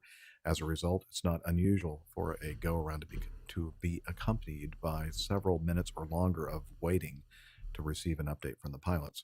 On this occasion, however, the cabin crew started to press an emergency alert call button so much that it was distracting for the flight deck crew to manage the go-around manually. At the same time, the pilots were trying to talk to air traffic control and avoid a large storm cloud while the emergency alert chimed in the background. In the end, the senior crew member had to be told by the captain to simply stop pressing the alert button. Stop pressing the button! That was an excerpt of the We get it. Something is bad back there, but we have to figure this out first. Right. It's okay. Yeah. There are things that we're doing up here. We're kind of busy. The first officer was left with controls and radio in a demanding situation whilst the captain spoke with the crew to find out the nature of the emergency. The cabin crew said, "I don't know what to do. I've never done this before." That's not a good, encouraging sign. No, that's, thank you. Yes, that's just what I wanted to hear. And they were very nervous and panicky on the interphone. I mean, what you really want to hear is, it's okay. We've got the situation under control. Please land. Exactly. Yeah, just get us on the ground quickly. The report noted that while the more experienced captain could have kept control of the aircraft, they decided to speak to the cabin crew directly because they thought that the incident was so serious. Turns out the passenger was suffering from a panic attack and motion sickness. Yeah, that's It's not an emergency. Nope. No, hard to tell at the time, though. Probably so. Yeah. There's no way that the pilot crew could have known. Well, they couldn't have known, and to be honest, if Maybe not even someone's the very captain. incapacitated and unable to speak or respond, it's very hard to figure out what's going on with someone in the first few moments, especially, Yeah. I think I talked about this on the show a few months back. I don't know quite how long ago it was. Flying into Jackson, Mississippi, and one of the things that I do is I always listen. I always have the volume up on the cabin interphone and the PA, so that I can hear what's going on in the back of the jet. And we were probably maybe final approach fix inbound on an ILS to 16 left at Jackson in Mississippi, and I hear a PA that's being made. Are there any medical professionals on board? And I'm thinking, something's going on. And then quickly, followed very, very shortly by the cabin chime to talk to somebody on the cabin interphone. And she says, yeah, we have a guy back here who's we think he's having a heart attack. And I said, okay, I'm just going to keep on going. I'm going to land. We're going to try to make it as, soft as possible. And we'll get him to medical people. Yeah, I mean, as fast as possible. Just from my standpoint as, medical professional, if there's something medical going on and you're 3 minutes from landing, that's ideal. You don't want to spend more time in the air trying to sort something out when you could be on the ground. It's different if... Yeah, go ahead. I mean, in this case, if they didn't really know why that person got up and started moving around, that's a little bit different. If they were... It is. Mobile under their own power and incoherent and doing all kinds of weird things, then perhaps this was the correct decision at the time. But it sounds like they weren't really able to adequately assess what the true nature of the situation was for quite a while. Right. And they were pretty clear to me on the cabin interphone that, we're pretty sure he's having a heart attack. And I'm thinking, time is of the essence. Sure. And I know that, technically the cabin is not secure because there are people up. They're probably trying to get the defibrillator. I don't know Defibrillator. Thank you. That thing out of the AED. overhead bin, AED out of the overhead bin, and that's hard for me too. Yeah, I know. Wow. The big shocky thing. Yeah, the big shocky thing. The big shocky thing. Yeah. Anyway. And so, I think it was the first officer's leg. And I said, he said, what's going on? I said, don't worry, just keep on flying and just make it a nice soft touchdown like you always do. And we got it on the ground and got to the gate really, really quickly. And medical personnel we beat the medical people to the gate. And that's how quickly we were arriving at the gate. Well, you were taxiing, so. While we were taxiing in. And so it worked out well. Again, I feel sorry for this pilot crew because they really didn't. I don't think they were given any kind of information at all, except that just somebody just continuously pressing the button, which is not. That's not good information, I mean, I've had that scenario where so there's no barrier between my passengers and me, really. So if someone wants my attention, there's no audible, cue. It's just usually someone's fingers jabbing you in the shoulder repeatedly. And that's come at some inopportune times sometimes, but also I can turn around and say, no, I don't care what the emergency is with you right now. It's not my, I am flying the effing airplane and I'm the only pilot here. So exactly. I really One of the worst uses of that was on a jump run, someone was feeling nauseated and they wanted to know if I had a airsick bag. But that's the time they chose to ask for it and repeated, we're going to be sick. I'm like, well, the door's open. Yeah. Just go out the door. Yeah. Be sick Jump over out there. the door and be sick. And be sick. Yeah, I mean, they got a parachute on, right? Yeah. I don't know. It's a little bit different. Now, anyway. we used to have quite strict procedures about who can contact the flight deck and when. And this was well drilled into our cabin crew. So in a situation like this, at this stage on the approach, there was only one member of the cabin crew who was allowed to call the flight deck. and that was the flight service manager, the senior cabin crew member. So all the other cabin crew, if they had a problem, they had to communicate to her. She would decide she would sort of triage the event quickly, decide whether it was important enough to call the flight deck, and if it was, she knew, I mean, these were experienced ladies and gentlemen, of course. They would know how to contact us, and they knew that if we didn't reply immediately, it's because we were too busy, in which case they would just deal with it on their own. So I think a lot of this has to do with cabin crew training and the airline's own procedures. BA is a good airline. And they are well trained. So I don't know whether this was just a breakdown in their procedures from an inexperienced cabin crew, or just perhaps an inexperienced senior. So we don't actually know which airline this was. It says a British airline and then unnamed airline later on. So uncertain which airline it actually was. Yes, British Airways. That's okay. Just okay. 50%. All right. Yeah. In that case, yeah, it may not have been one of the better ones. Yeah. So what can I say?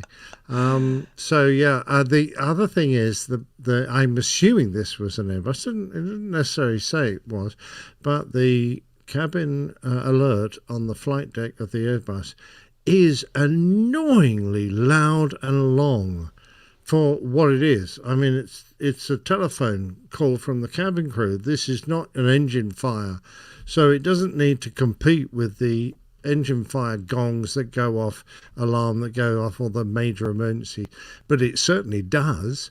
I mean, it is really loud and insistent. So Airbus didn't do us a favour when they chose this particular noise. It could have been something much more subtle that you could work through if you decided you weren't going to answer the call. So that's two problems, one with training on the cabin crew, one with the actual system itself. And the other thing is, you answer it and you go, we're going to be on the ground in 2 minutes. Is this going to be a problem? And quite honestly, if you've got unsecured passenger, doing a go-round is almost as bad as doing a landing, because you're going to put all this power on, pitch the airplane to 15 or 17 degrees nose up. They could start rolling down the cabin like an out-of-control basketball. You could almost create the same problem by going around as you could by landing. So, and Jeff is exactly right. In this situation, with 3 minutes from landing, you're much better off putting the airplane on the ground, dealing with it there, because it's so much safer, simple, and you've got so many more resources than it is keep staying airborne for another 10 or 15 minutes. It will take you to reposition and make a second approach. So, I feel for the pilot and the crew. Having said that, we're trained to work through these problem areas. The presence of a insistent interphone ringing should not distract you sufficiently from landing the airplane safely. There could be a computer or electrical fault that sets off an alarm on the cockpit that insistently continues to ring. And I've been in a airplane where that has happened. You have to learn to isolate your attention from that distraction and continue to fly the airplane, and if necessary land it, regardless. You shouldn't let it distract you so much that you can't fly the airplane safely. And that's Absolutely, a matter of discipline 100%. and flying training. That is so true. Yep. All right. Well, thank you, Greg, for sending us that close call. It was an interesting one. I thought article. An interesting one. Yeah. Well done, Greg. Speaking about first or close calls, finally we're going to wrap it up with Albert. He says, "Hi, Captain Jeff and APG crew. Season's greetings. Happy New Year from Albert at Acme, Australia. Just in regards to your news story about the near collision involving a Singapore A380 and Virgin 73, Sydney Airport has a runway intrusion system at all taxiway hold points that access the runway that consists of 2 raised red stop bar lights and inset red lights across the taxiway, plus the taxiway centerline lights are red. Once ground has cleared you to cross or enter the runway, the red raised and inset stop bar lights will extinguish and the taxiway center line lights will turn green. From your article, it appears as though the Virgin crew did get approval and the hold point lights changed, but once the crew did their cleared left, cleared right check, they would have spotted the looming A380 and not proceeded. It appears there would have been zero chance of a collision as the crew performed standard operating procedures. Zero? And averted, No. yeah, there's no such thing as zero chance of a collision. And averted any possible disaster. And a shout out to Liz. I just love your witty comments and prompts that you suggest to Jeff. Keep it going. Yay. Love you guys. Yeah, I think he's probably referring to that show that where he did the scaled down. It was just Liz and I, and she kind of did a lot of the things that she normally does, but you don't normally hear in the background. And that was fun. Yeah. Yes.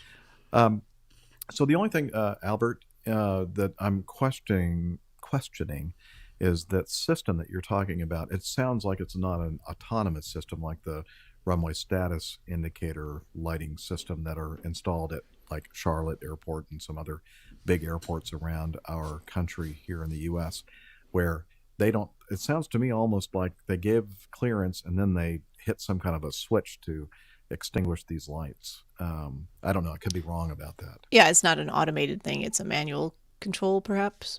Right. So it's just as susceptible to human error as anything else, system, I guess. I don't know. But that's just me. I don't know. I don't understand the system at Sydney. But whatever, as we mentioned in the last show, Albert, the thing that was most significant in my mind about that whole incident was the fact that the pilots mitigated this error very well. They trapped the error by doing what we should all do and just keep aware of what's going on around us. You know, even though I've been given clearance to cross a runway, I always look and make sure that there's not an airplane landing or taking off that's going to hit me. And the same thing for the first officer on their side of the aircraft, because you never know. We're all humans and we can make a mistake. Or maybe I thought they said that we were clear to cross, but maybe we weren't. Maybe they told us to hold short instead. So that it was a good outcome because they were, making sure that they used their utmost vigilance in operating their flights. So. Yeah, I agree 100%, Jeff. I'm pretty certain they're the same sort of thing as we had at Heathrow. Those lights are manually controlled, and when the controller gives you clearance to enter the runway, he will turn off the red bars, and that will be a visual cue to back up his transmission. The only problem I have with Albert's feedback is he says it appears there would have been zero chance of a collision as the crew performed SOPs to avert possible disaster. They were at the other end of the runway, and the A380, although it's a big airplane, it's not that big, is a mile or two away. Let's call it a mile to be safe, 5,500 odd feet. To see an aircraft start rolling when you're looking more or less straight down the runway, particularly if they've got all the landing lights and things on, is very difficult because we're all used to appreciating something coming towards us by seeing relative motion. Because you're looking down the runway, there is no or very little relative motion. So what we're relying on is the growth in size of the aircraft. And when it's a long way away, there is a tiny growth in size. It's very hard to see it passing up the runway towards you because you're almost at the same height as the runway and you can't really see the aircraft progressing along because you're looking straight down, more or less straight down at it. So I would have said that from a human perspective, just our sensory organs, noticing that the airplane was moving towards you was a good catch from the crew. They could easily have looked at it and said, yeah, that's fine. Not every airline has the SOP that they put their landing lights or takeoff lights on when they've got a clearance. A lot of them put it on according to the manufacturer's SOP, and as on the Airbus, that is when you enter the runway. You put all your lights on. You certainly used to be. I don't know if it's still the case. So I'm just going to say that this crew were particularly vigilant. Another crew might not have picked up the fact that aircraft was progressing down the runway towards them. So, I think an extra tick, an extra commendation to that crew for spotting it. It's not easy. It's not as easy as you think. No. And Liz makes a very good point. She's thinking, because we're not quite sure if it's an autonomous or manual kind of system, that we're going to have to make a trip down there and maybe have a big meetup in, I don't know, 2024, just to check out the Sydney good idea. Yeah, we're going to need a tower visit. Yeah, so absolutely. Sydney Tower, if you're listening. It's only halfway around the world, after all. I mean, seems like they should be able to accommodate that little request when we've traveled so far. Well, we're going to contact you, Albert. I'll just add on to what Nick said, and I don't think there's a system out there that's 100% foolproof. So you've got to use all your available resources all the time to make sure that you're making correct decisions. Yep. Yeah, very much so. 100% true. All right. Well, guess what? That's it. We made Liz it all the way is gonna through be upset with us. everything. Now, There's Liz is already nothing kind of left concerned over. that we're not going to have enough feedback for another show in a week or so. And I'm thinking, well, if we don't, we'll just take the week off. So just stay tuned to all the social media, which Steph is going to tell us about. Now, I do have a birthday on Monday. Oh, I need to talk. I should have mentioned that. My birthday is on Monday, the 26th. I know some people call it Boxing Day and other things, but I call it my birthday. And I'm going to be in Tulsa, Oklahoma. And I sent emails to all the people that I know of who are in the Tulsa area, mentioning that I was going to be there for a layover. And tentatively right now, we're planning on meeting up over at McNally's Pub, which is just a couple of blocks. Yeah, you're right, Liz. I'm not going to request any presents at all because I'm trying to cut down on my stuff. I'm trying to downsize. So don't, if you meet me at McNally's on Monday afternoon, please don't bring any gifts because I just don't have room for them. Thank you, though, for your nice, kind thoughts. And McNally's Pub in the Blue Dome district, I think they call it, in the downtown area, just a couple of blocks from our hotel. So look forward to seeing you if you are listening. And how old, Jeff? I'm Neil Landwarn says 21 again. 21 again. 64. 21 again. 64. Yeah. 64. So, yeah. And that means that that's your last year then. Yep. I'm in my last year, and if I plan this right, I'm hoping this works. I'm going to take my 5 weeks of vacation and back it all up into November. And so that will probably be so I have under a year to go for that'll be great. Flying. Well done. Mm-hmm. Yeah, so we'll see how that works out.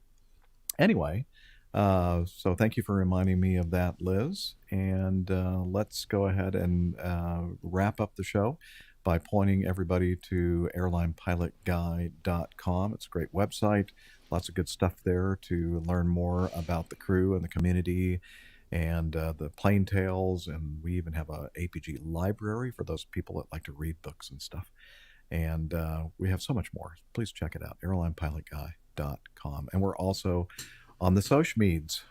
Steph, can you tell us about that? You should head over to Facebook. Well, it's facebook.com/airlinepilotguy. Alternatively, you could check out our Twitter page. That's at APG Crew, and our individual handles are pinned to the top of that page as well. And the much neglected, but still kind of there, Instagram. We're also APG Crew. Apparently, maybe Nick is posting some things there sometimes. I'm not sure. Sometimes. I think so.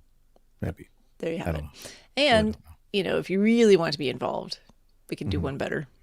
And that's Slack. Do it. Deep dive into Slack. So let's see if hello. I think I hear the shower. Hello. Can you do Slack? Jeff, this is my private time. Would you let me finish a poo for once? Sorry. I guess we're going to have to do the recording of Hillel telling us about Slack. APG listeners, please join us on our Slack team. Slack is a communication, coordination, and sharing platform that works on your mobile, laptop, or browser. On Slack, we share news and ideas, we suggest episode and Plain Tales topics, we plan events and meetups. To get into the Slack team, please email me at slack@airlinepilotguy.com. That's SLACK, Sierra Lima Alpha Charlie Kilo @airlinepilotguy.com, or send me a tweet with your preferred email address to @Hillel, and I'll send you an invitation. That's Hillel, spelled Hotel India 11 Echo 1, and see you in Slack. Thanks a lot, Hillel. Sorry to bother I you. wouldn't go in there for a while, Captain. Okay. Thanks for the warning. All right. And we also want to say a big thank you to our producer, Liz. Thank you, She does so Liz. much work in the background. It's awesome. Thank you, Liz. We love you. My pleasure. All right. And Happy we love holidays, all of- everybody. Yeah, happy holidays, Merry Christmas, Happy Kwanzaa, and all the other festivals and festivities are going on. I think, oh wait, is tomorrow Festivus? Tomorrow is Festivus.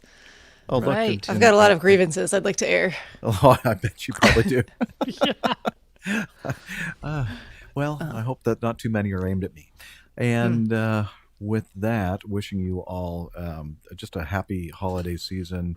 Spend some great time with family and friends. And until next time, wishing you clear skies, unlimited visibility, and tailwinds. Merry Christmas and Happy New Year.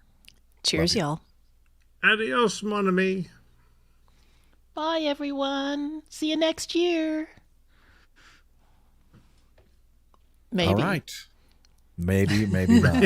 I don't know. Depends Or on maybe, what the- I don't know, one more time this year. I guess not. Maybe. Yeah, I don't know. Oh, that's a I good didn't mean maybe not see you next year. I meant maybe we'll see you one more time this year. I don't know. Could be, maybe. Oh, I need to stop the recording. Well, 29th is a week's time. That's not next year. But I bet I won't have it all finished for editing No. and publishing. You're until- singing, Of and course then you you're will. out on a trip, and Yeah. your birthday, and Yeah. We'll see. anyway, we'll have to see. You guys better send in a bunch more feedback, or we're not going to have anything to cover. So Yeah, we can't do another show until you get more feedback. So if you want That's another very show, true. But I'll tell you what I really need, and that's your show title. Well, we Wow. should ask our wonderful live audience. Maybe they have some suggestions for us. And we'll wait for about and yes, happy 20 Hanukkah seconds or so. as well. Happy Hanukkah. It is Hanukkah. Cheery Chanukah. I'm just We could assuming just it's do a pronounced Merry Chanukah Christmas because he one. said cheery. what we could do?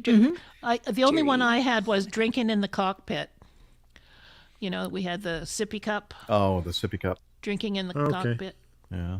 I thought you could Yeah. do something with that. I don't know. Well, I could do some. Drink it in the Yeah, cockpit, but I'm sure you the could. picture might be. What was the show about again? Laura, are you sipping again? She was mostly awake. She's on Could we the do some- eggnog. Could we do something with the lost doggy? The doggy getting frequent flyer points or something? I don't know. Oh, yeah. Oh, that's interesting. Yeah. Oh, excuse me.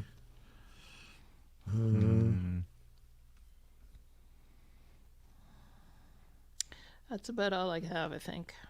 Sorry. Let's see. Let me look over at the items again. A Mexican airship. I don't know if I can do something about that. Are we allowed to be rude to the Mexicans? Well, why Yeah. is it a Mexican airship? Well, I was just reading. It said technology company launches airship over New Mexico. New Mexico. Oh, that's a New Mexican New airship. Mexico. We can still be rude to the New Mexicans too. New Mexico is like Arkansas. It's a state. It's a state. We have a Yeah. state Yeah. called New Mexico. What? I've never heard of a state called Mexico. That's And there's a country. place in it New called- Mexico. New Mexico. And there's a place in It's it like called New Hampshire. Roswell. You people are weird. And They New have a Hampshire. Roswell That's true. there. They do have That's a where Roswell. the aliens. Most think people, that's where when they you say launched the Roswell, they airship. think you're talking about New Mexico and the aliens. Exactly. Yeah, They well, think perhaps you're we an could do an alien, airship yeah. like a big taco or something. Oh, no. Would that be okay? The New Mexican I Air mean, Force? New Mexico is a lot. I'm known a lot more for like hot air balloons and things. Yeah. Than We have a aliens. big balloon Albuquerque. Not so much Yeah. tacos. And green Aliens. chilies. Don't they have some Hatch, special hatch green, green chili- chilies. Hatch chilies, yeah. I got some hatch green chili cheese in my fridge right now. Well, it sounds like, yeah, a Mexican Air Force taco flying over. Maybe you have a sonic boom after you've eaten all those tacos. Yeah, with plus sonic boom, yeah. Ooh, Oh, that's another feature. that's another thing. We're just going to throw everything at this thing. Well, we did seems last to be time. what it seemed to happens a work. lot of the times. I know. You know what? It's very, it reminds me a lot of the Monty Python kind of graphics. You know, Yeah, all the I agree. crazy Yeah. stuff. Yep. I love that. That's great. Yep, very much so. Well, yeah, Craig's got a good one here. Everybody, like, you can have a picture of a inside of a plane, and everybody's talking on the phone at the same time. Yeah, that's going to be so easy to do. Not. Exactly. What? Oh, Sounds I don't like know. a It sounded problem, easy not to me. ours. I liked it, Craig. I mean, I don't Putting like the it. I bang think it would be in nightmare, Bangor. but you got enough to work with there, Captain Nick? Yeah, I think so. I was looking forward to having a quiet Christmas. Not anymore. Well, He'll be done with this by tomorrow morning, folks. He Like, will that's not. right. That's right. Oh, he will be. Yeah, Jeff he will be. 12 So he'll still hours. have a quiet Oh, I won't Christmas. be. Yeah, Jeff won't be. I'll try to. I'll try to get Jeff's as not much in as any this. rush for it. I have. Oh, I don't think we should I go have there, all day Marin. Friday. Marin's saying What's that? we do something with the drilling thing. I don't think so. That whole love to drilling do something with the conversation, drilling which thing. Steph missed. I did miss out about drilling. Jeff wants to drill the flight attendants Yeah. Oh, that's in emergency procedures. Yeah, Uh-huh. procedures. Yeah. Okay. Well, that's fine. Yeah, but Just as long That's as we what I specify the type of drilling. That's agreeing. he was doing the double entendre thing. The button all flight attendants must know I think it how was like to a press. triple or quadruple entendre. Entendre. Yeah, with lots of entendreing going on. Yeah. Multiple entendres. Well, thanks everybody for being in the chat room. Love to have you there. It's great Yeah. to see you. And hey, people Mm-hmm. here in the U.S., stay warm, please. Yeah. Especially those of you who are living in areas of the country where, like, I don't even think. And if what- you can't I was stay gonna say an warm, Eskimo, die but happy. you can't say that. Like indigenous people can't of say the that. north probably, would freeze too. Yeah, so you got to be careful out there. Just remember. You mean Canadians? He means Yeah, the Canadians. Canadians. Yeah. Yeah. Mhm, yeah. Just remember Captain Scott in the Antarctic. That's right. Just going to He- walk out into the snow. Actually, it was. It wasn't. It was the bloke from just up the road. What was his name? Who went out into the snow and said, Exactly. "I Yeah. may be sometime." Maybe sometime. Yeah. And then Oh, just it disappeared. wasn't Scott. It was his expedition. But what was his name? Damn it! Oh God, that's annoying. I forgot. Yeah. I'll have to do it. Just hang on. We'll have to look it up. All right. Well, thanks everybody for Merry your Christmas. time. Happy And Merry Hanukkah. Christmas to you all. Stay Happy safe. Hanukkah. Stay Kwanzaa, warm. Happy New Kwanzaa. Year's. Lawrence Don't Oates. all the set things. light to Oates. yourself. Boxing Day. Oh, Oates. Yes, that's right. Jeff's birthday. Bye, There's a everybody. museum for him just up the road.